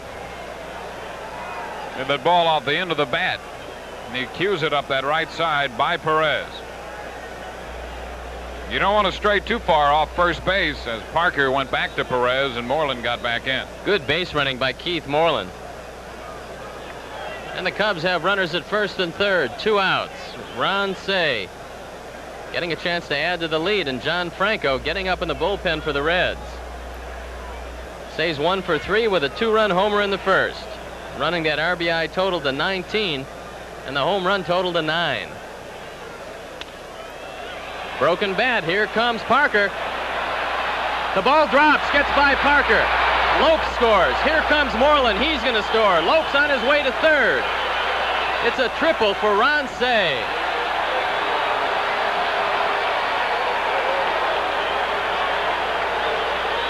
Well, the Cubs needed some more runs, and they've gone right out and got him. What a good break. Parker gets a bad jump on this ball. He got a very bad jump, and then he had to contend with Oster, who was out from second base. A near collision, and now as Oster chases the ball, he can't pick it up. There he drops the ball, and Say, who stumbled rounding second base, managed to make it into third, uncontested. Ron Say now has 21 RBIs, and it's absolutely amazing. The Penguin has come out of nowhere to raise that batting average and home run and RBI total. He has been hot in May. Cubs now lead 9-5. They've got 9 runs and 14 hits. Leon Durham looks at one up. The Bulls 2 for 3, a single and a double with 1 RBI. That's 5 hits off Hume. Fastball over the outside corner. Count evens at 1-1. Single by Lopes, single by Moreland, triple by Say. Slider, strike 2.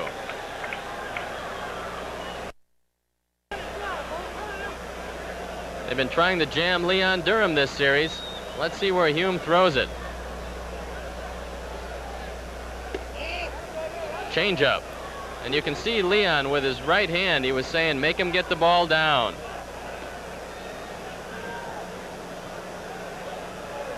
Another big run on the bases for the Cubs.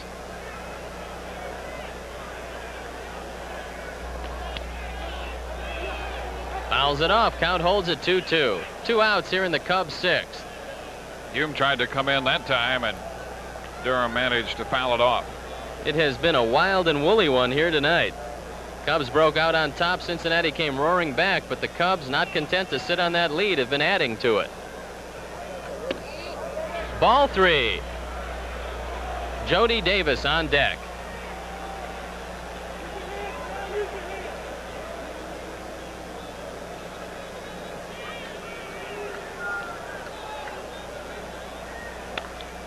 Line drive just foul. A nice play by Van Gorder, who was down there to protect Bruce Kim, and he sure did protect him on that one. Catchers aren't supposed to move that well. Great lateral movement by Van Gorder. He might have found a new job. One that he probably doesn't want. 3-2 count. Fouled off. Didn't mean to swing, so he'll have to look at another 3-2 pitch. Outfield very deep for Leon Durham.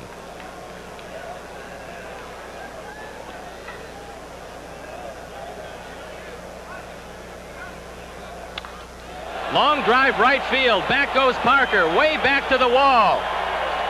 It's off the wall. Durham heading around second base. He'll go to third. Ron Say has already scored, and the Bull has a triple. Ritas had a foot race with that ball as it bounded off the wall out there. Started back toward the infield, and Ritas, who is very fast, caught up with it just in time to prevent Durham from taking all bases. Leon Durham putting on quite a show before the home folks. Almost hits one out of the ballpark. Well, here it is, the drive to right center field. It hits off the fence.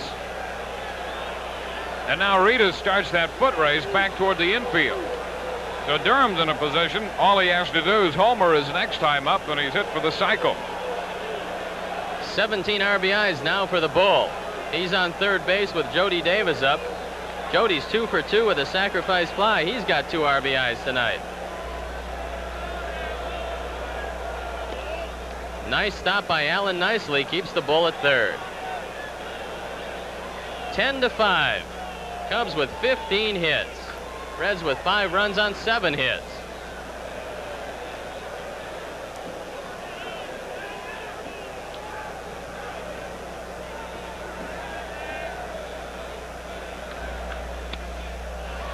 Foul back this way. And Harry just misses another one over in the radio booth. If he had longer arms, he could have had 2 souvenirs tonight. If he had longer arms, there are all sorts of things he could have had. 1-1 count on Jody Davis. Breaking ball for strike 2. Cubs have put on an offensive barrage here. Boy, the last 2 series, the Cubs have been hitting the ball like the Cubs can.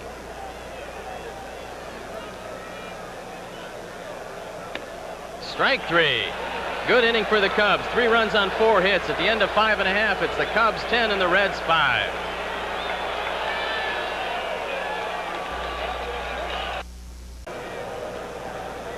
Steve Stone and Dwayne Stats back at offensive Riverfront Stadium. If the bull hits for the cycle tonight, and he's got the toughest part, the triple, if he were to hit a home run, it would be the first time that any Cub has done it since Ivan DeJesus did it on April 22nd, 1980 against St. Louis. That would be something. He left 35 passes tonight, Dwayne, and he is thrilling the home folks. Before this is over, he may have 35 total bases for the game, the way this thing is going. Wayne Krinchicki is 1 for 2, doubled in the 4th inning. Warren Brewster in relief of Larry Gura. Fastball, ball 1. Brewster's done a fine job. He's pitched 2 innings, has not allowed a run. Those 5 runs all charged to Larry Gura. Foul down the first baseline. Nice play by Tommy Helms, showing he hasn't lost those infield hands yet. We're going to see a pinch hitter for Hume next. Eric Davis has already moved on deck, and Franco has been throwing in the bullpen.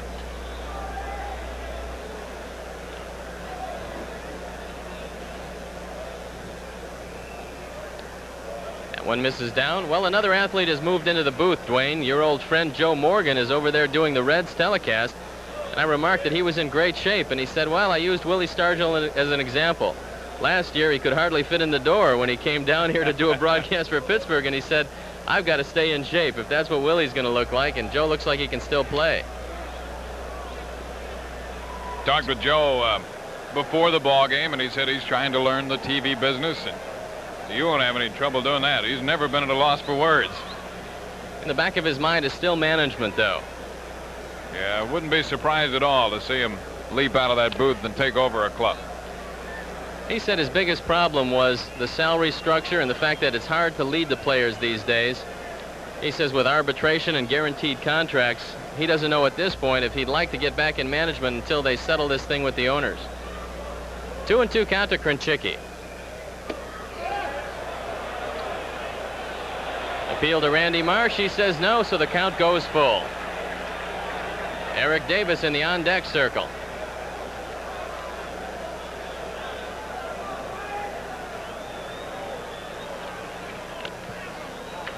Fouled off his foot once again, so Brewster continues to throw the balls that bite the Reds. Yeah, Brewster make a lot of enemies around the league of opposing hitters by throwing that sinker. They continue to bounce it off the dogs there.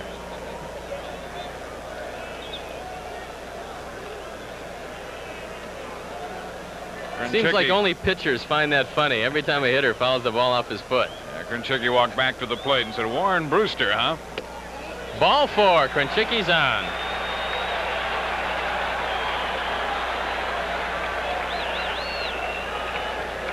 That'll bring up Eric Davis. Davis hitting 184 this year. 1 for 5 with 1 home run and 1 RBI as a pinch hitter. And he has enormous power. 5 home runs and 10 RBIs this year. One of these days they're going to put this man in the outfield and just leave him there because he has star potential.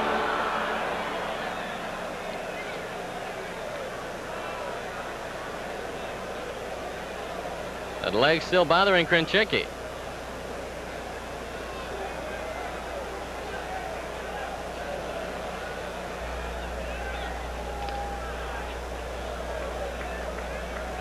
Reds would like to see Eric Davis stay on the ball a little bit more. They feel that he's opening up a little bit too soon, pulling off some of the pitches. Misses his slider. Well, Billy DeMars said that two of the Reds hitters who really don't come to him often are Eric Davis and Gary Riedus. And as you have mentioned many times, Billy DeMars is not going to go to them. The two players with tremendous physical ability. Brewster evens the count at 1-1. When you get a couple players like that with that kind of ability, it's amazing. It's almost staggering when you think potentially what they could be if they'd put a complete game together.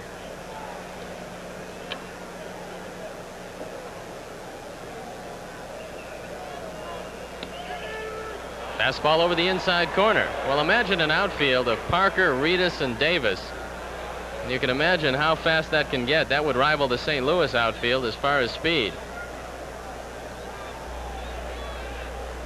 1-2 count on Davis. Nobody out here in the Red 6. That evens the count at 2-2. Cubs on top by 5, 10-5. 15 hits is far and away the highest season total for the Cubs. Yeah, they had 12 against Montreal on the 13th of April.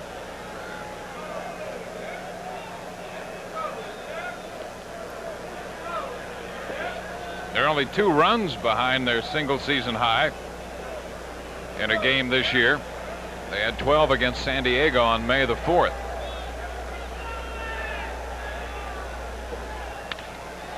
Fly ball center field. Easy play for Bob Dernier. And he makes it, so Davis is out number 1. And the Reds go to the top of the order and Gary Riedus.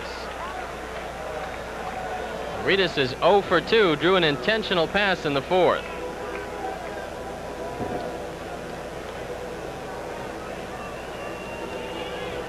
Well-built young man, very fast, a very good base runner. Riedus is another product of the Reds farm system, and they seem to grow him here. They're one of the few clubs that goes almost exclusively with their own talent.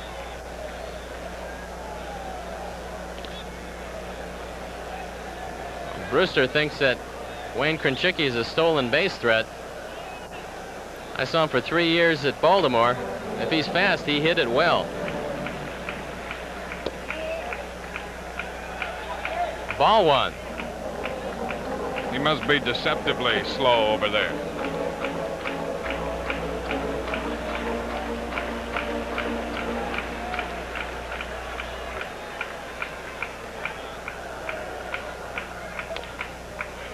Fouled off into the Cubs dugout. 1-1 count on Riedus. Vince Coleman leading the league in stolen bases with 29. Willie McGee from St. Louis second with 17.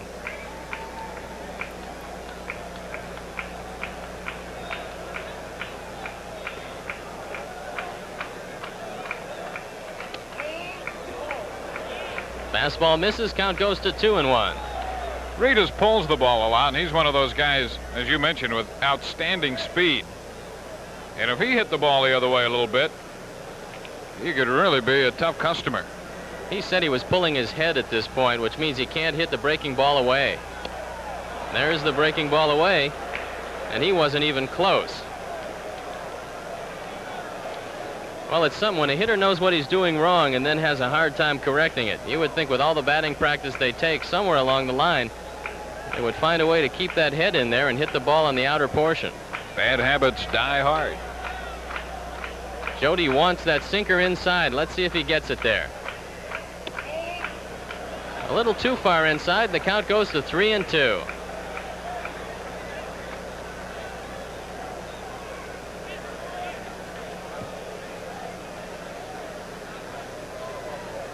Dave Concepcion on deck.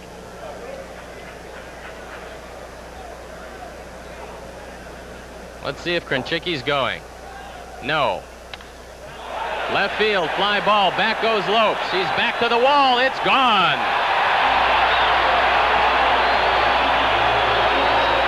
They keep throwing Gary Riedus fastballs, and he keeps on hitting the ball hard. mentioned that he could hit the ball a long way. He has good power, and he just hit it out. That's his first home run of the year and his 5th and 6th RBIs. With a 2-2 count, he chose to throw a fastball. With a 3-2 count, he chose to throw a fastball. And there you see it. Reds have now cut the lead to 10-7. Concepcion looks at a slider in the dirt. He'll be followed by Dave Parker.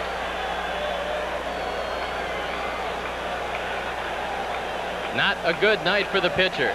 23 hits and 17 runs between the two clubs. And Brewster's fallen behind 2-0.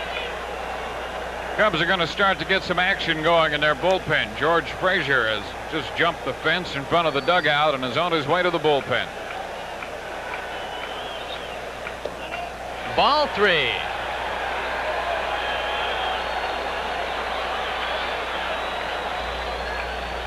Well, after 2 good innings, a base on balls to Kranchicki and a home run to Ritas, and now a 3-0 count to Concepcion has Brewster in trouble. Ball 4, he walked him, and Dave Parker comes up.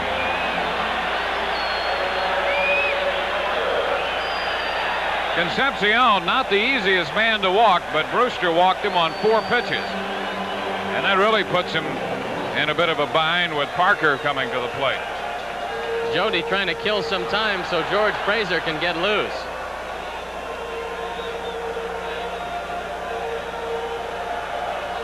Dave Parker is 1 for 3. Had his 17-game hitting streak snapped last night, but he's come back here tonight.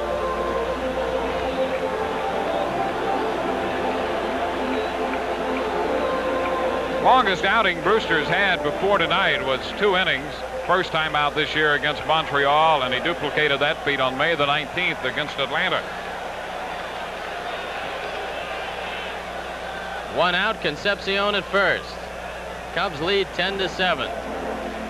And the way this is going, they're going to need some more. John Franco is loosening up, and he's going to come in to pitch the 7th inning for Cincinnati.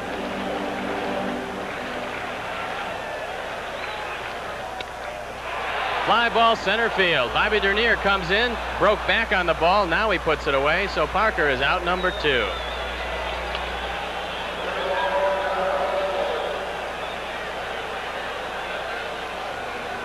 Alan Nicely is 1 for 2, a single and RBI in the 4th.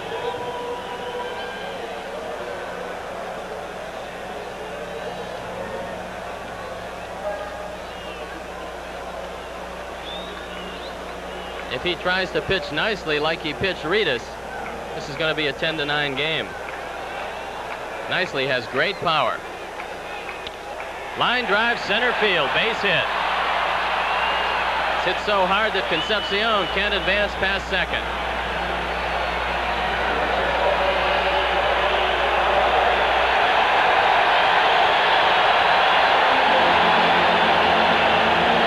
Right down the middle. And Nicely goes right up the middle with it. Tony Perez comes up. Tony's 2 for 2, a single, a 3-run homer, and a base on balls. Those 3 RBIs run his season total to 12. And Jim Fry is taking yet another walk out to the mound. Well, on a night like this, the manager tries to pace himself with those trips to the mound because he's going to make a lot of them. And George Frazier is coming in. That's going to be it for Warren Brewster. Frazier inherits a situation that looks like this. 2 Reds on, 2 outs. Tony Perez up. And the Cubs on top 10-7. Frazier becomes the 3rd Cub pitcher. Well, he follows Gurr and Brewster to the mound. And for Frazier this year, this will be his 10th appearance. He has a record of 2-1, but an earned run average of 7.5. He's allowed 17 hits in 12 innings, 10 runs, all of them earned, 6 strikeouts and 8 walks.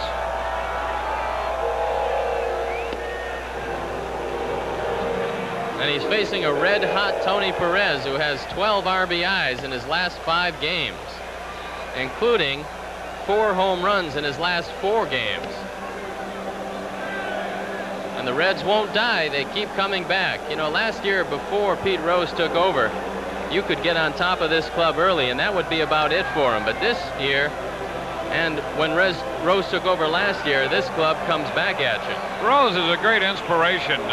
Cedeno said before the game tonight. He said, Pete Rose is my personal inspiration. I'm just kidding. He says, if he can play when he's 44, why can't I play when I'm 44? And more than just playing, Dwayne, he hustles every minute he's on the field, and that's got to be a great example to the youngsters on this club. They've really got a good mix of young players and veterans. You look at Tony Perez, Davey Concepcion, along with Rose. Then you look at guys like Milner and Eric Davis and Gary Reedus. And you know, there's some guys just learning how to play baseball, and what better teacher could you possibly have than Pete Rose? Fans excited here in Cincinnati, trying to cheer their team into scoring a few more here in the 6th. Reds with 7 runs on 9 hits, Cubs with 10 runs on 15 hits.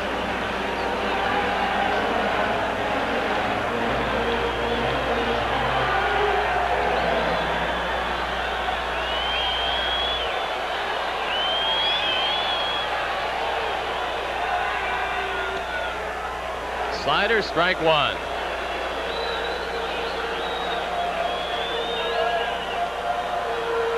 Davey Concepcion at second, Allen nicely at first. Tying run in the person of Tony Perez at bat.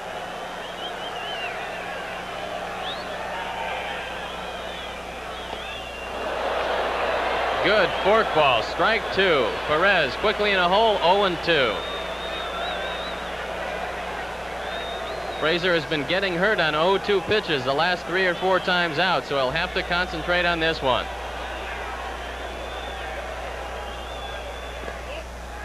Jody Davis stops it. Nice play.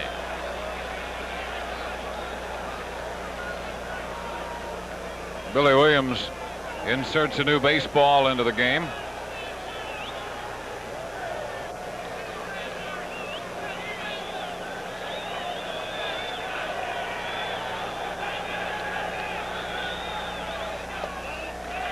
Misses low and away. 2-2 count on Perez.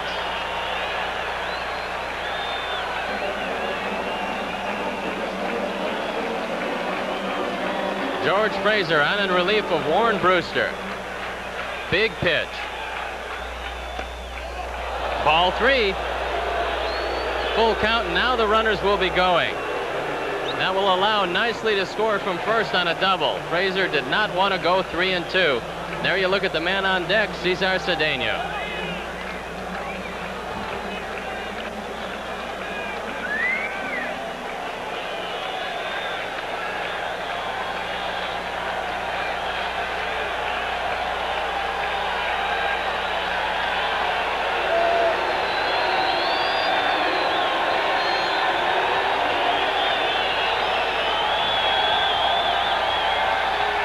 Runners going. Ball 4, bases are loaded.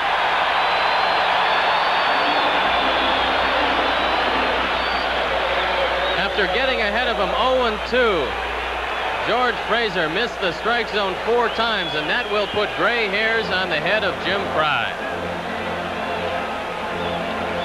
Cedeno is 0 for 2 and was hit by a pitch. He represents the go-ahead run, bases full of Reds. And that man is thinking somebody in the middle has got to get someone out. Ball 1.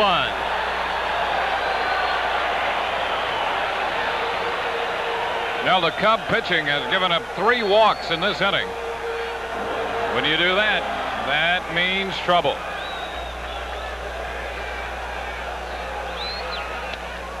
Line drive left field, base hit. It's into the corner. 2 runs are going to score. Here comes Perez. He's going to be waved home. No play at the plate. The Reds have tied it up at 10-10.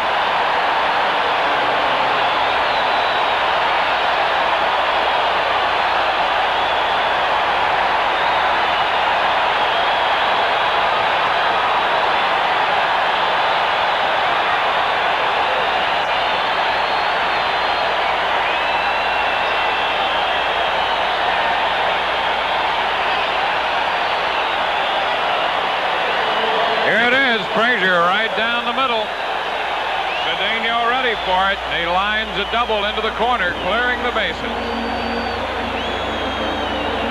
George had fallen behind, and he has to pay the price. Well, we've got ourselves a brand new ball game. And middle relief continues to be the Achilles heel of the Cubs. Man on second, tie score, 2 outs. Ron Oster swings and misses. He's 1 for 3. RBI double in the 4th. Reds with 10 runs on 10 hits. Cubs with 10 runs on 15 hits. 20 runs, 25 hits thus far, and we're not through the 6th inning.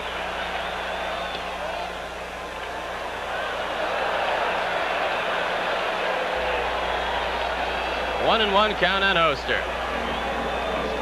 Davis trying to keep Cedeno as close to second base as he can. He represents the go-ahead run here in the 6th.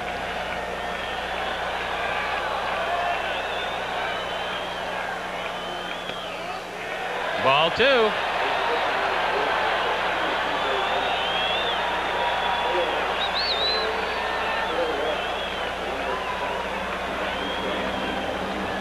Warren Brewster pitched 2 2/3 innings, gave up 4 runs on 3 hits, walked 4, and struck out 2. Jim Fry chewing that gum a little bit harder. 2-1 count to Oster. Ball 3. Wayne Krenchicki on deck. If he loses Oster, the Reds will have batted around for the 2nd time in the game. And there's Lee Smith. He's been in 4 games in 5 days. And he's been a one-man bullpen for the Cubs.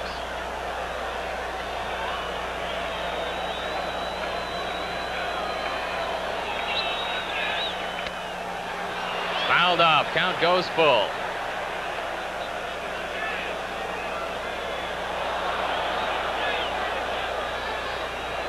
Well, it's been a while since we've seen one like this, Dwayne. Well, I tell you, it really becomes apparent the absence of, say, a Sutcliffe and a Trout tonight, with Gura making the start and going just 3 innings plus. You don't get a chance to get late enough into the ball game to maybe get an inning or so out of your middleman and then get to Smith. It's been all middle relief tonight. Ball 4. The Reds will hit around once again.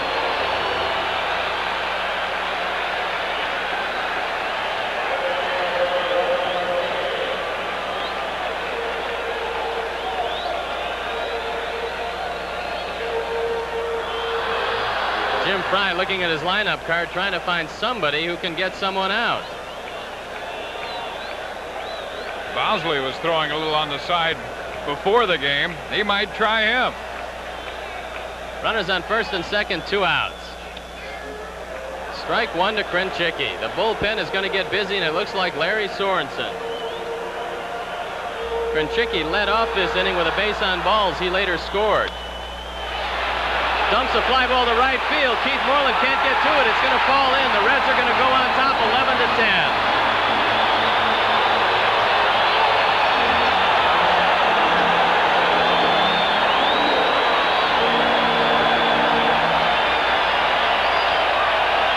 Only the 2nd RBI this year for Wayne Krenchicki.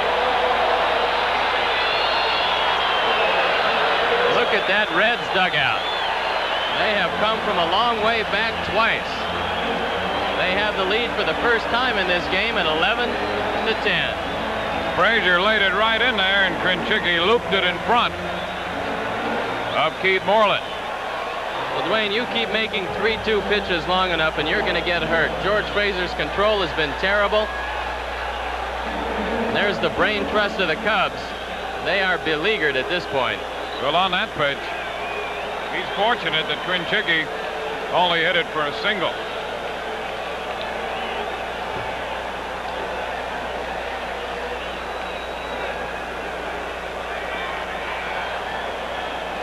Eric Davis steps up. He flew out earlier this inning. Ball gets away from Jody Davis. Krenchicki on his way to second. Some alert base running by Krenchicki at second base. It's a wild pitch charged to Frazier. How many times do you see a pinch hitter hit twice the same inning? We're likely to see anything tonight, the way this game is shaping up. Good job by Jody of keeping that ball in front of him. You got to give Jody Davis a lot of credit. Second and third. Breaking ball, and Davis misses it. Count evens at 1-1. Still 2 outs here in the 6th.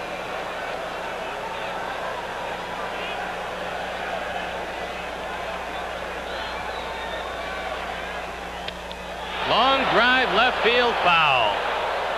Boy, he hit all of that, and fortunately got around a little too quickly. That gives you an idea of the kind of power that Eric Davis has. He's going to be a good one when he puts everything together. Boy, the 4th and the 6th inning for the Cubs has been a nightmare, and nobody knows it better than that man. 1-2 count on Eric Davis. Fouled off. That one went off the foot of Davis. Well, in between foul balls off their feet, the Reds are pounding the ball.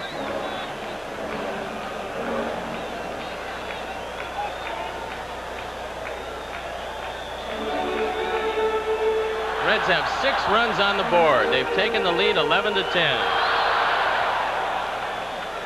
4 hits and 4 walks in this inning. Strike 3, they're out of it. Harry will be joining me for the 7th, 8th, and 9th. The Reds get 6 runs on 4 hits. At the end of 6, it's 11-10.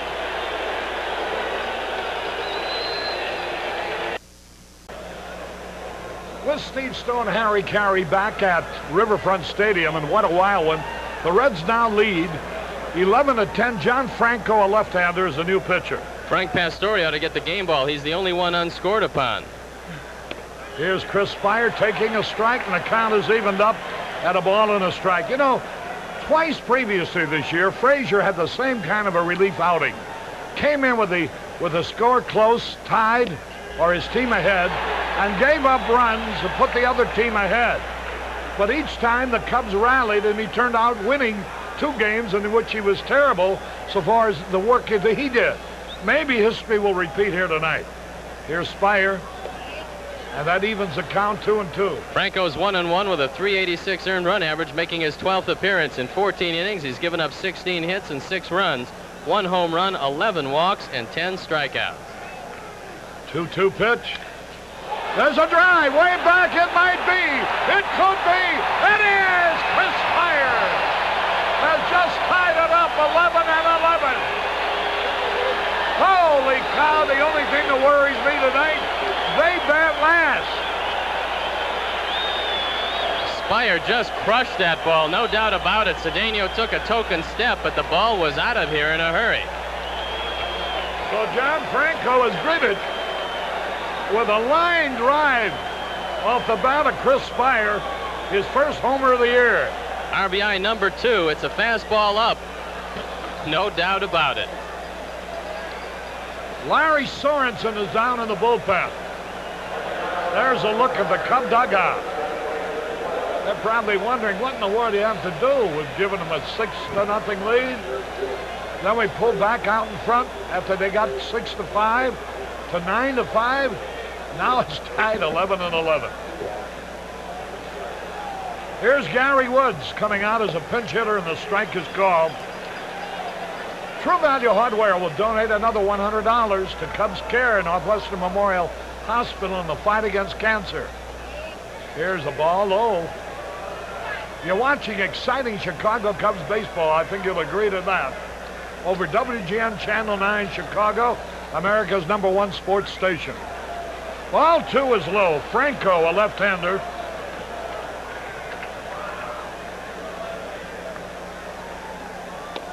Strike is called. That evens the count 2-2. Hume worked 2 innings. He allowed 6 hits and 4 runs. 2-2 pitch. Foul outside third. Look where Kranchicki is playing. Almost right on the line at third, protecting it. An 11-11 tie. Who was it that? Who did I read? Wrote a story the other day. Here's the pitch.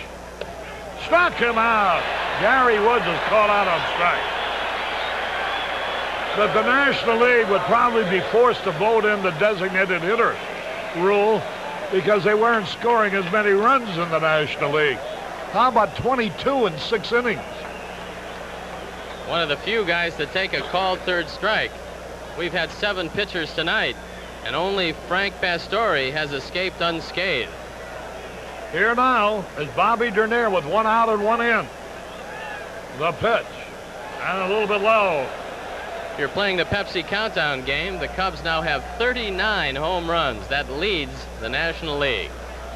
1 out, 1 in. Chris Spire opened with a homer that tied up the ball game again. First time the Cubs were behind. There's a pitch high, ball 2. 2 balls, no strikes. 1 out, nobody on. Frazier again is off the hook. It's amazing. Now the delivery, swung on, popped up. I got it, I got it. You didn't miss that by much. Once again, the longer arms would have helped you. 2 balls and a strike. Bobby Dernier, 2 out of 4 tonight. Ball 3 low. John Franco in relief.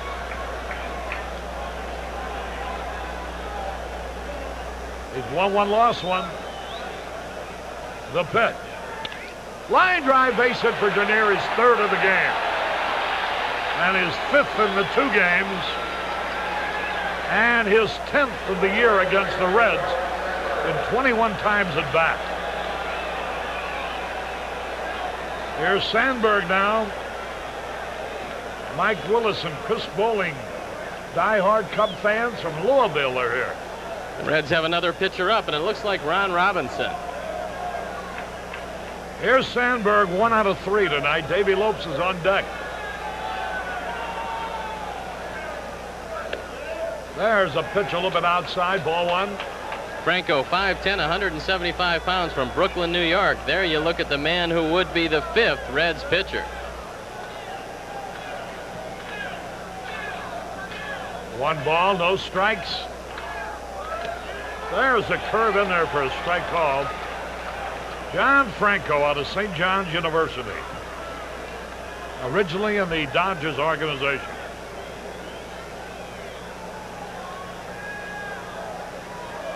The pitch. Fastball low and inside. 2 balls and a strike. Franco's had problems with his control this year. And not only bases on balls, but falling behind hitters, as he's done again here this evening. Now ready. They throw to first. Franco, a left-hander, might be able to hold Dernier closer to first than anybody else has been able to. Now ready. There he goes. Swung on, a bouncing ball. And there's the throw by A. He beats it out safe and infield here. With the runner going, Sandberg hit a high hopper. Concepcion fielded it behind second. Couldn't get enough on his throw, and the fleet-footed Sandberg legged it out. It looked like when the ball hit off the dirt, Concepcion didn't get a clean pickup. Let's watch it again and see what happens. Sandberg has the good speed. Now watch what happens off the dirt. Concepcion bobbles it for just an instant, and that's all it took for Sandberg to get in safely. And now here is Davey Lopes. The only way they retired him so far tonight was on a sacrifice fly, which drove in the first run of the ballgame.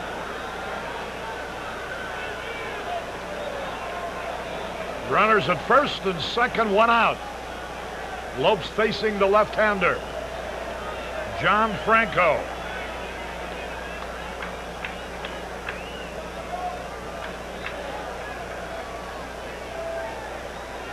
Dernier and Sandberg, the daily double on.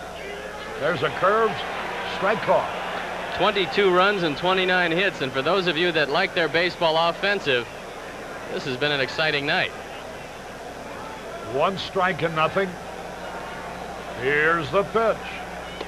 Low and inside, almost threw it away. The Cubs have had 2 homers. Say with 1 on in the first, Spire to tie it up in the 7th. They too have had 2 homers. Perez with 2 on, and Ritas with 1 on. Here's the pitch. Outside, ball 2. Keith Moreland would be up there next. 2 balls and a strike.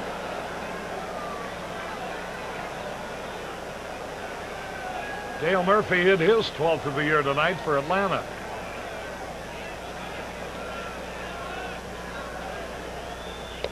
Strike! A slider caught the outside corner. 2 balls, 2 strikes. Cardinals lead at Atlanta 9-1 in the 6th. Pittsburgh beating Houston 3-1 in the 5th. Montreal at San Diego later. Now the stretch, 2-2. Here's the pitch. Double play ball. Juggled for a moment. Throws down to second for the force out. That ball was hit hard. Krenchicki lost his double play when he juggled it, but still got Sandberg on a bang-bang play at second. Good play by Krenchicki, just grabbing the handle of that one. Here now is Moreland. He had 3 out of 4 last night, 3 out of 4 tonight. He comes up with runners at first and third. Davey Lopes, a base-stealing threat. And Bobby Dernier, the leading base stealer on the club. They're trying to figure out what to do if Davey Lopes decides to steal second, where the throw is going to go. Concepcion comes in now. He's going to meet with Ron Oster. Quite probably Davey Lopes will take off on the first pitch. And there's Pete Rose. He, along with Jim Fry, is looking for a middle reliever that getting somebody out is a little bit easier for him. Now ready. Game tied. Now the pitch. Well, Franco gets that slider over again. Strike call. It's their 4th pitcher. The pitch to Moreland. That's an easy pop fly on the infield. That'll retire the side. Oster grabs it. 1 run, a home run by Spire to tie it up. 3 hits, no errors, 2 left. We go to the bottom of the 7th, all tied at 11. The official Chicago Cubs gift catalog, all new in 1985, is now available. More than 100 unique gift items are offered in this beautiful gift catalog. There's official Cub jackets, jerseys, caps, t-shirts, golf sweaters, and much, much more. To order your gift catalog, send $1 to Cubs Gift Catalog, Wrigley Field, 1060 West Addison Street, Chicago, Illinois, 60613. Your $1 will be credited to your order. Harry Carey back in Cincinnati. We go into the bottom of the 7th. Larry Sorensen comes out of the bullpen. Maybe he can hold him. He's going to be the 4th Cub pitcher. Sorensen 1-0 with a 6.10 ERA, making his 8th appearance. 10 1/3 innings, 14 hits, 7 earned runs, 1 homer, 6 bases on balls, and 8 strikeouts. They'll have the top of the batting order, starting with Gary Ritas, who hit a 2-run homer in that 6th inning, as they scored 6 runs. They had 4 bases on balls.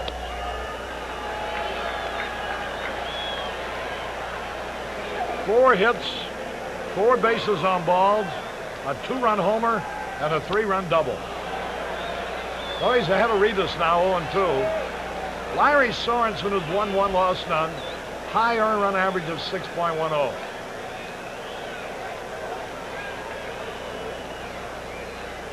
Here's the pitch. A little bit inside. 1-2.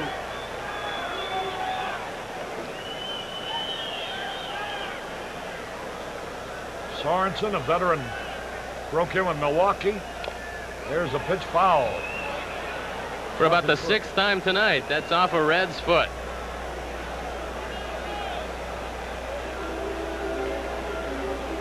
Larry Sorensen had a big year with the Milwaukee Brewers. In his first full season, he won 18 and lost 12. The next year, he won 15, lost 14. His 3rd year, he was 12-10. But then things began to get tough. 1-2 the count. High hopper got a chance to beat it out. The Penguins throw too late. Ritas, who can fly, beat out a high hopper to save. Nothing you can do with that one except wait till it comes down and put it in your pocket. Leon Durham saved Ron Sayer with a good scoop of this ball. But foul tip off the foot or no, Ritas is going down the line in a hurry. He's not even in your picture. So the go-ahead run is at first base with nobody out. Sorensen is greeted with an infield hit. The Reds have had 12 hits, the Cubs 18. And now is Concepcion. He's 1 out of 3 today. Sorensen very easy to run against, and Pete Rose knows that. Watch for Ritas to be going at first base. There he goes. There's a peg. And he is safe.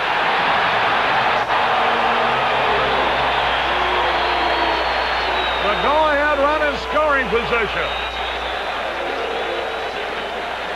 And Concepcion now, look at the jump that Ritas had. Good throw by Jody Davis, but there's nothing he can do. Ritas dives to the back of the bag, and the arm is in there. The pitch was a strike called. Let's see now, the third base coach been talking to Concepcion. Stolen base number 10 for Ritas. George Scheringer coaching at third base. Knuckleball low and inside. Tommy Helms, the first base coach. Scheringer has been with the Reds organization many, many years, coaching at third. Spire lining up behind Ritas.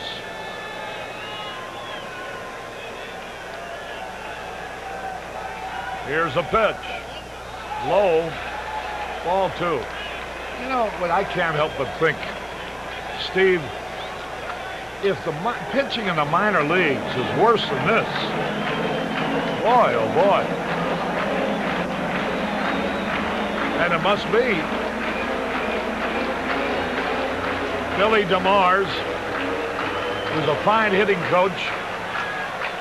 Scheringer been with the Reds a long, long time. DeMars is coaching at third. The pitch. There's a base hit. The go-ahead run is scored. 12-11.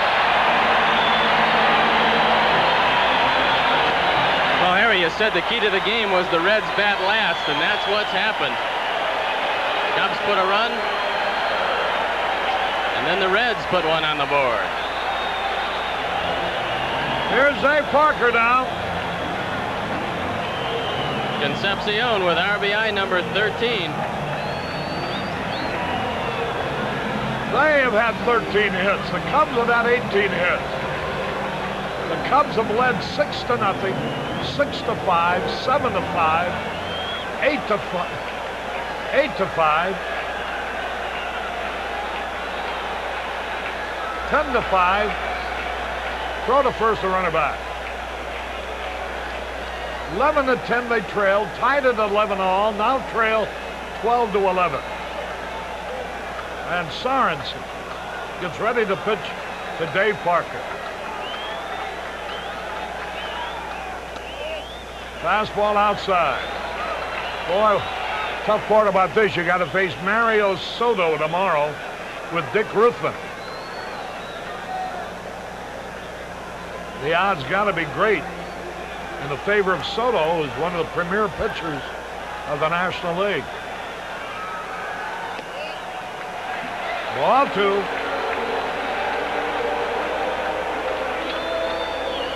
Concepcion does not run often, but he's a good base runner when he does run. Sorensen has that long delivery.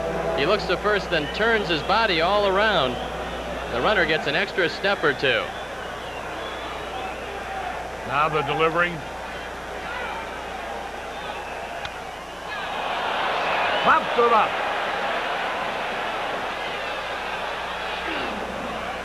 Say makes the catch. 1 out. Here's Nicely. He's 2 out of 4 today. 2 out of 3. The Cubs in their 8th will go with Say, Durham, and Davis.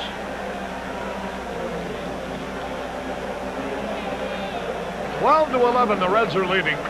Bottom of the 7th. This is where you're liable to see Davy Concepcion trying to steal second base, somewhere in this pitching sequence.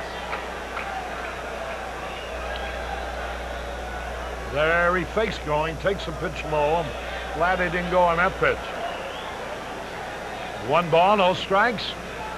Sorensen.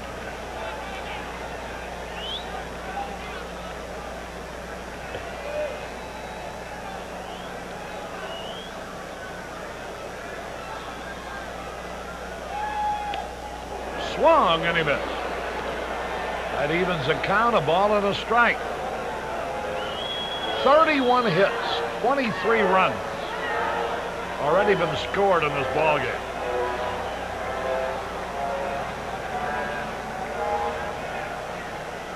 And there have been 4 home runs hit, 2 by each club. Concepcion is back. John McSherry.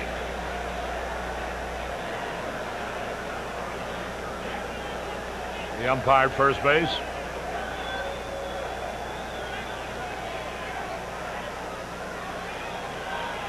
Again, he takes a shot at him. He's had one of the longest leads tonight of any of the Reds runners. He's got a full foot on the carpet. And you can tell on AstroTurf when the man is well away from first base. Cub fans are here from Thornton, Illinois. Also from Crawfordsville, Indiana. Boy, they're seeing a wild ball game.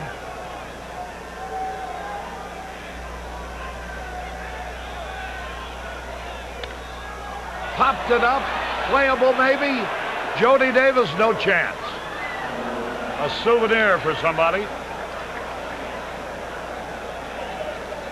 They're from Charleston, Illinois. And from Lafayette, Indiana. 1-2 the count.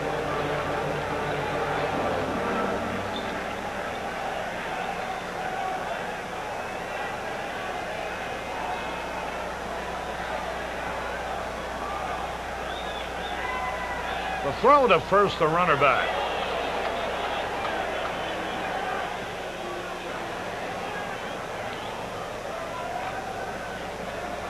Toronto leading the White Sox 2-0 in the 6th.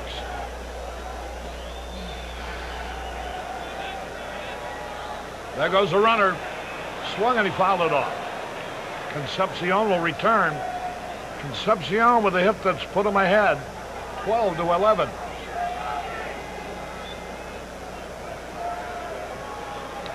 The Reds went ahead with 6 in the bottom of the 6th at 11-10. Chris Spire then hit a homer leading off the 7th to tie it up again at 11. But now it's 12-11 in favor of the Reds. Larry Sorensen throws to first, the runner's back. A scratch hit by Reedus and a stolen base, and a single to center by Concepcion accounted for the run. There's a drive. If it stays fair, foul ball. Boy, oh boy, inches foul into the corner. That one didn't miss by much, but umpire Randy Marsh, right on the line, made the good run out there and took a look at it. About 6 inches foul.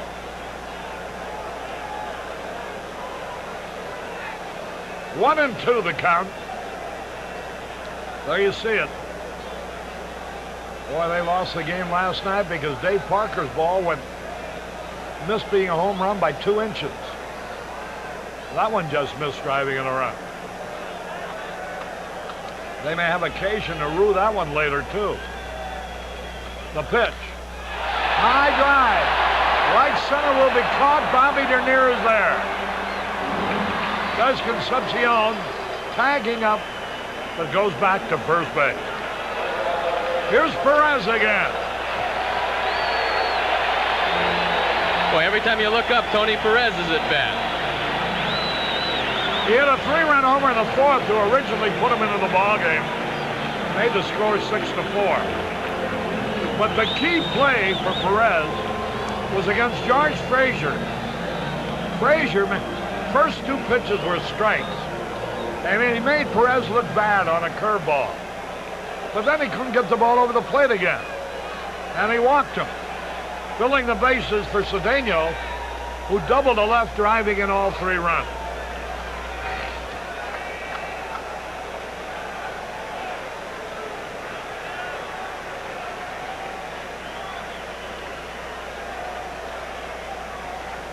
The Cubs needed only 1 out to get out of that 6th inning.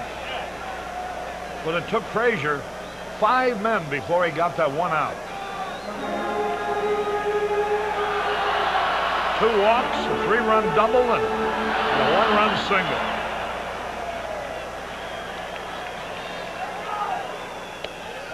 A little bit inside. Well, they can hold him to 1 run here. Still in the ball game. 12-11, the Reds leading. Boy, those Cardinals playing red-hot baseball.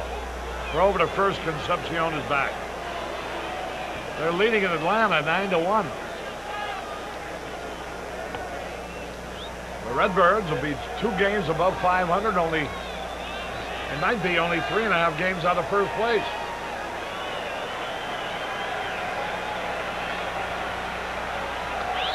There goes a runner. There's the peg. Safe for stolen base. Jody's really got no chance with Sorensen on the mound. He's just taking too long, and Concepcion got a walking lead at first and took advantage for his 6th stolen base. Well, you know, the Cubs have been stealing a lot of bases on them. They've turned the game around. They've been running wild, too.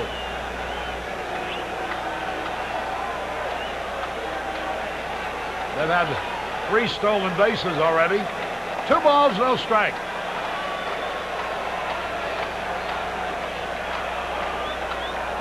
Perez, 43 years old. A veteran of 22 years.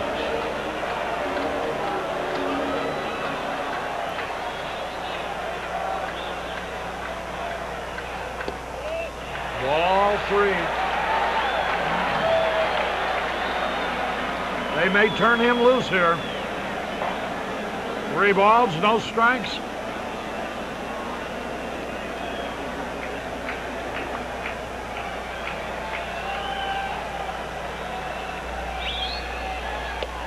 Throws him a good overhanded curve for a strike call.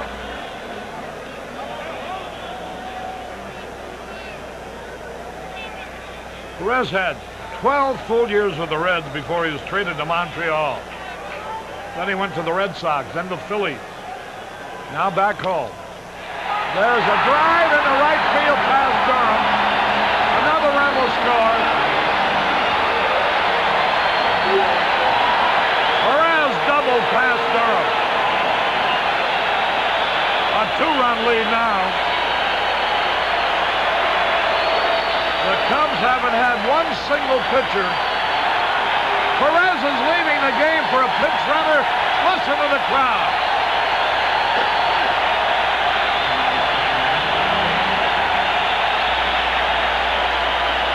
He's been on base 5 times in a row. He has scored 3 runs and drove in 4. Well, if you've been great, there are some nights when you can recapture that past glory, and this is the night for Tony Perez. The fans here in Cincinnati are going crazy. He comes out and takes a bow. There's Swearinger. Everybody congratulating him. 13-11, the Reds are leading. Eddie Milner is running for Perez.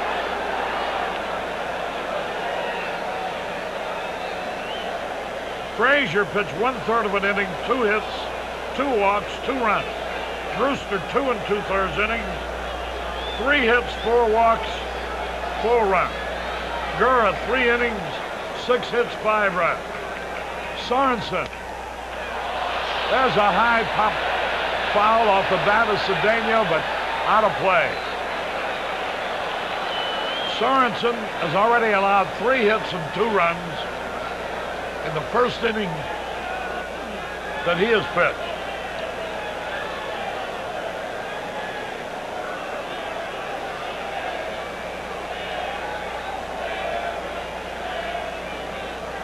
Cedeno.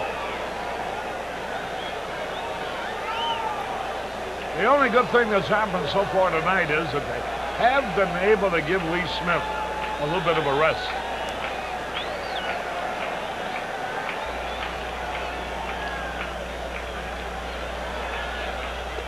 Curveball outside.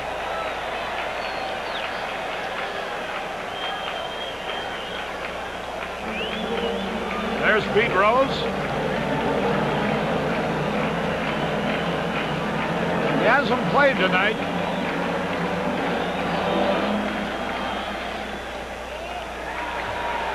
Ball 2.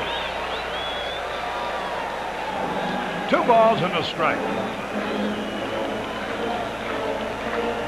A long ball game.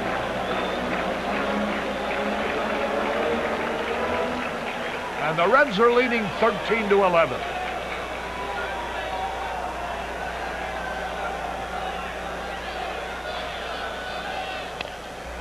Bounced the foul into the Cub dugout. They all scatter down there. Scott Sanderson.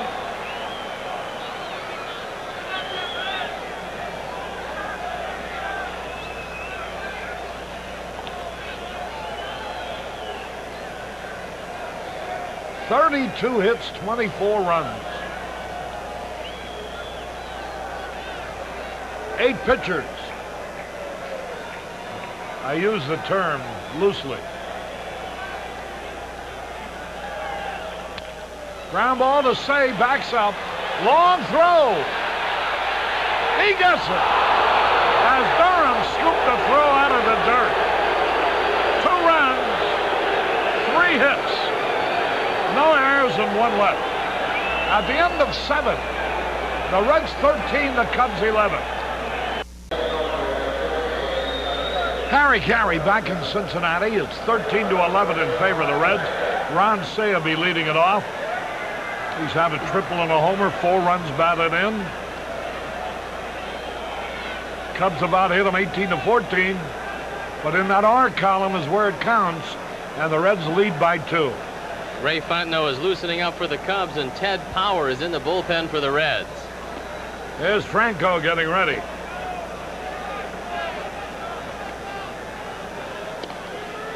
Here's a strike call. Our AD here in the booth is Jeff Moran, and he's wondering if his uncle, Sherman Todd, has been able to stay awake through this whole game. Swung and he missed, and he's in a hole 0-2. Cedeno now playing first base. Milner's in center field. And Reedus is in left.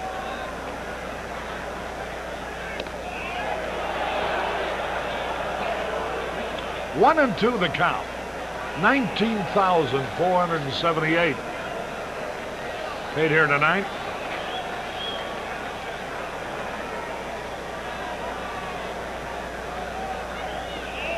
Ball is low.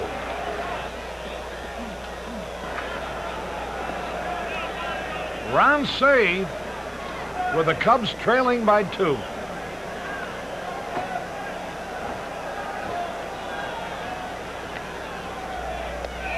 Ball 3 is low. Come on, get him on there. Leon Durham on deck. He's had a single, a double, and a triple.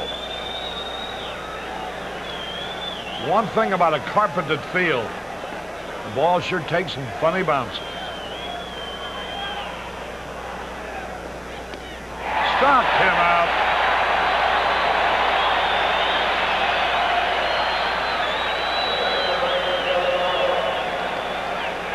Here's Leon Durham. There you see John Franco out of Brooklyn, New York. It's a high fastball. Looks like it's out of the strike zone, and the Penguin helps him out.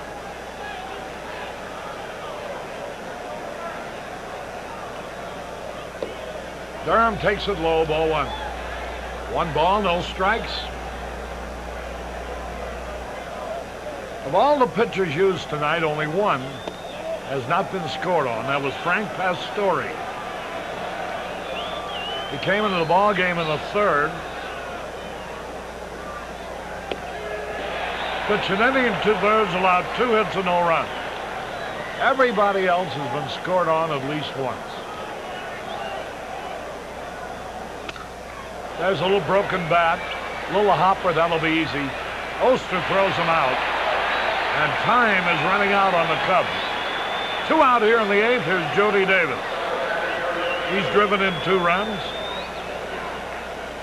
Cubs had a 6-0 lead as Gura breezed through the first 3 innings. But he ran into trouble in the 4th. Warren Brewster came in and did a magnificent job of ending that inning without any further damage as the Reds scored 5.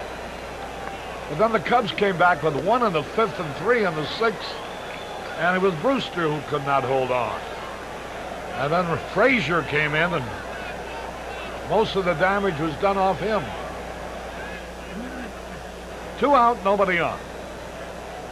1 ball, no strikes.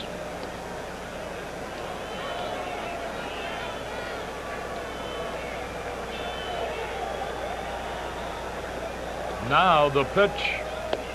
Swung and he missed. Franco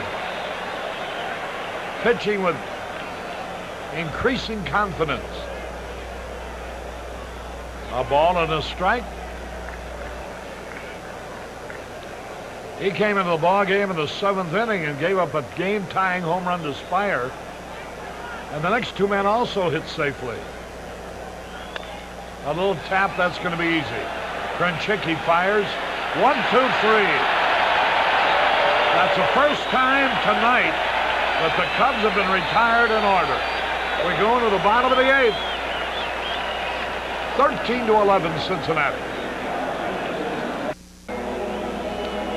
With Steve Stone, Harry Carey back at Riverfront Stadium, where the Reds have scored 13 runs on 14 hits, while the Cubs have made 11 on 18.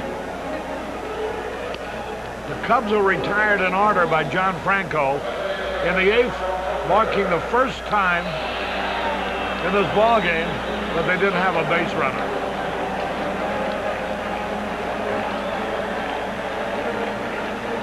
Reds have done all their damage in the 4th, 5th, 6th, and 7th. Through 3, Gura was throwing well, giving up only 1 hit. Then the roof fell in the 4th. The Reds batting around both in the 4th and the 6th. Here's Oster. He's 1 out of 3.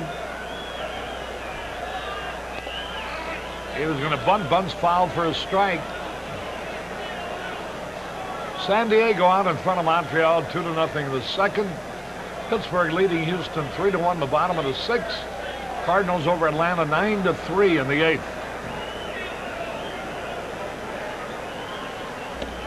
There's a pitch a little bit inside.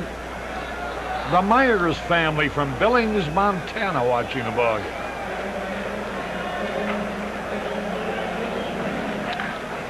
There's a drive to left field. Lopes back near the wall. Makes the catch. Sorensen isn't exactly fooling him either, is he? 1 out. Here's Krenchicki. Jan and Cal Palmquist, formerly of Winnetka.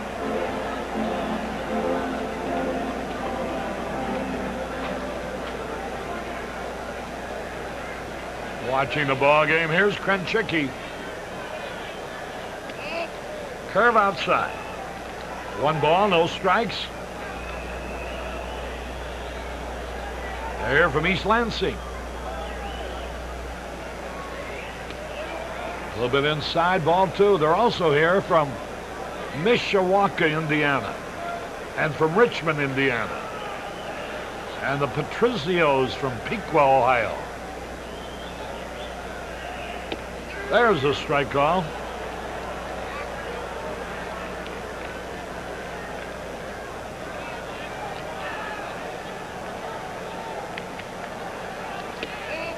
Ball 3 outside.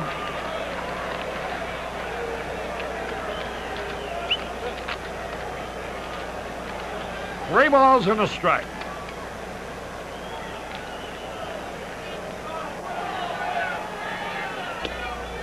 Swung and he missed. The count is full. They're here from Fort Wayne, Indiana. 3 balls, 2 strikes.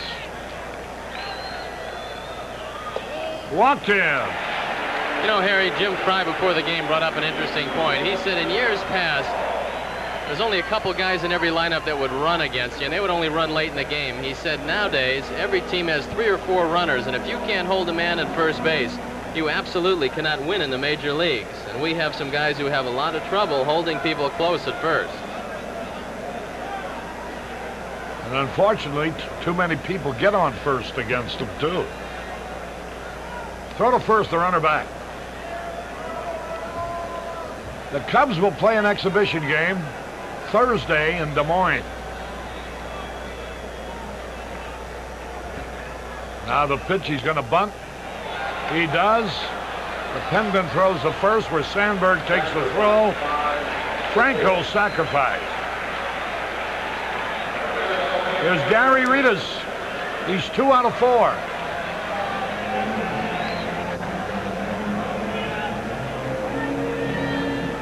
He homered with a man on. That was a big blow in the 6th inning that started a 6-run rally. That came off Brewster, who had walked Krenchicki to start the inning, got the pinch hitter Davis, and then Ritas on a 3-2 pitch at a homer. Concepcion walked, and that's when Frazier came in, walked Perez to fill the bases, and Cedeno unfilled him with a 3-run double. And Krenchicki, batting for the 2nd time in the inning, drove in a run to put him ahead, 11-10. Then Spire homered to tie it in the 7th, and the Reds just came back with 2 more in their hat. There's a ground ball to deep short, long throw. Safe, he beat it out. Ritas again beats out an infield hit. And Krenchicki took 3rd.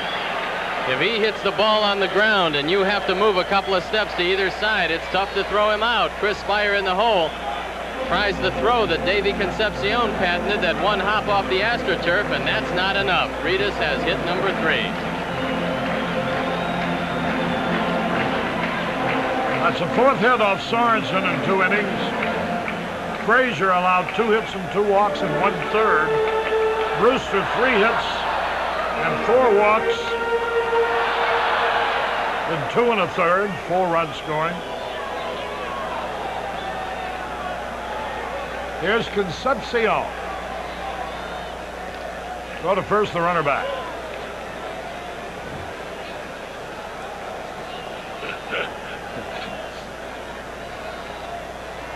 Barney Harris with all those cameras down in the truck. There goes a runner. Boy, they don't hesitate, do they? How in the world can he be a relief pitcher, not be able to hold anybody on base? Well, Arnie says we're looking at 1 television up here, Harry, but he's looking at about 10 down in the truck. He said it looks a lot worse to him than it does to us. Saw a stolen base for Ritas. His 2nd of the night. Their 4th. There's a high drive. Left center should be caught. Lanier is there to retire this side. So it is no run, no hits, no errors, 2 left. At the end of 8, the Reds are leading 13-11.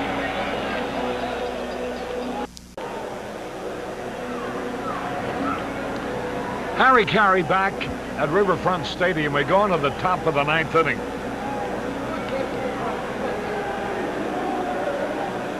The Cubs need 2 to tie. They have the lower end of the batting order, starting with Chris Spire, who homered in the 7th to tie up the ball game. That took Frazier off the hook, and it makes Sorensen the pitcher of record. Ted Power is warming up in the bullpen. You can bet that Pete Rose is not going to go a long way with John Franco. If he gives up 1 base runner, you're going to see the ace of their bullpen come in and try to stop the Cubs. There's a pitch, a strike call.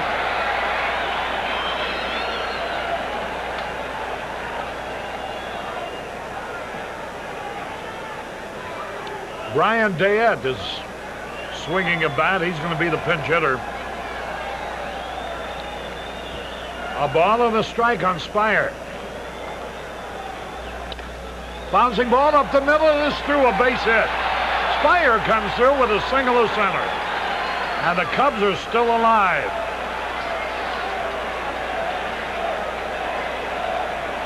Here's Dayette. Powers working hard on the bullpen.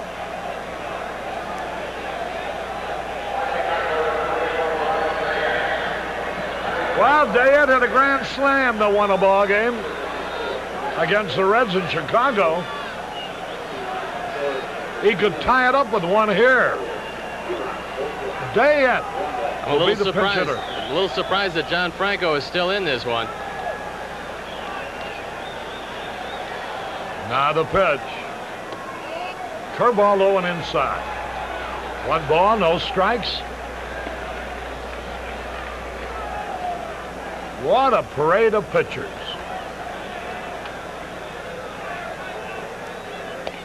Swung and he missed, and the count evens up. A ball and a strike. Spire with 2 out of 5 tonight, including a home run.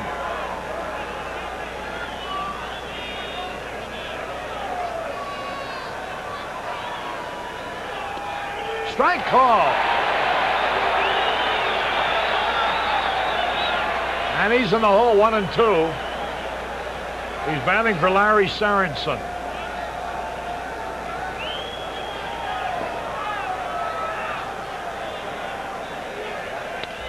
There's a high drive in a left field, going to be caught. Ritas is there, and he has it. Dayette flies out to Ritas. Here's Bobby Dernier now. We got a runner on with 1 out. Dernier and Sandberg coming up. Dernier already has 3 hits today.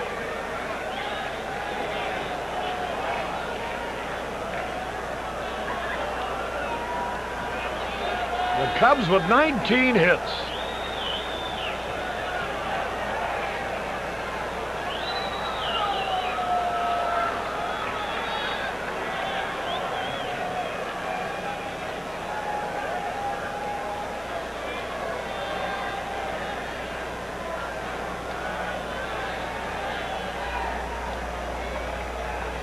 The pitch. Strike called at the knees. 1 strike and nothing.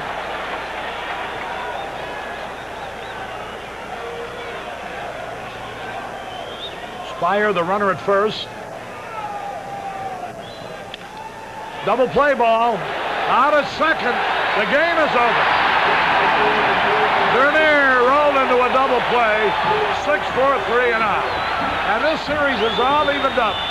In spite of 19 hits, the Cubs are beaten by Cincinnati 13-11. We'll be back with the totals in a moment.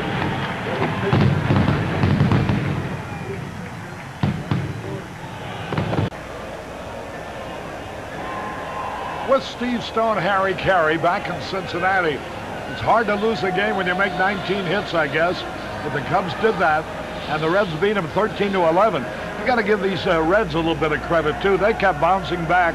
They were behind all night long, 6-0 at one time, and they still kept coming through. You remember the 9th inning last night, Harry? They almost pulled that one out, and after tonight's disappointing loss, the Cubs have to face Mario Soto tomorrow, and he's no picnic. Yeah. The second line pitching, it comes as no news to anybody. The Cubs are more aware of it than anybody, and with Sutcliffe and Trout out of action, it puts a tremendous pressure on this ball club. Well, Larry Gura went 3 good innings, and he ran out of gas. He'd only thrown 4 innings, so that's to be expected. They got to get some help. All right, see you tomorrow afternoon, bright and early. I'll be here. Here are the totals quickly. 13 runs, 15 hits, and 1 error for the Reds. John Franco in relief is the winner. He's now 2-1. 11 runs, 19 hits, and no errors for the Cubs. And Larry Sorensen, the last pitcher used, is the loser. He's now 1-1. So this series is all tied up. Stay with us now for the news, which will follow immediately. With Steve Stone, I'm Harry Carey. And the bad news from Cincinnati is that the Reds prevailed tonight 13-11. Nevertheless, this Bud's for you. So long, everybody.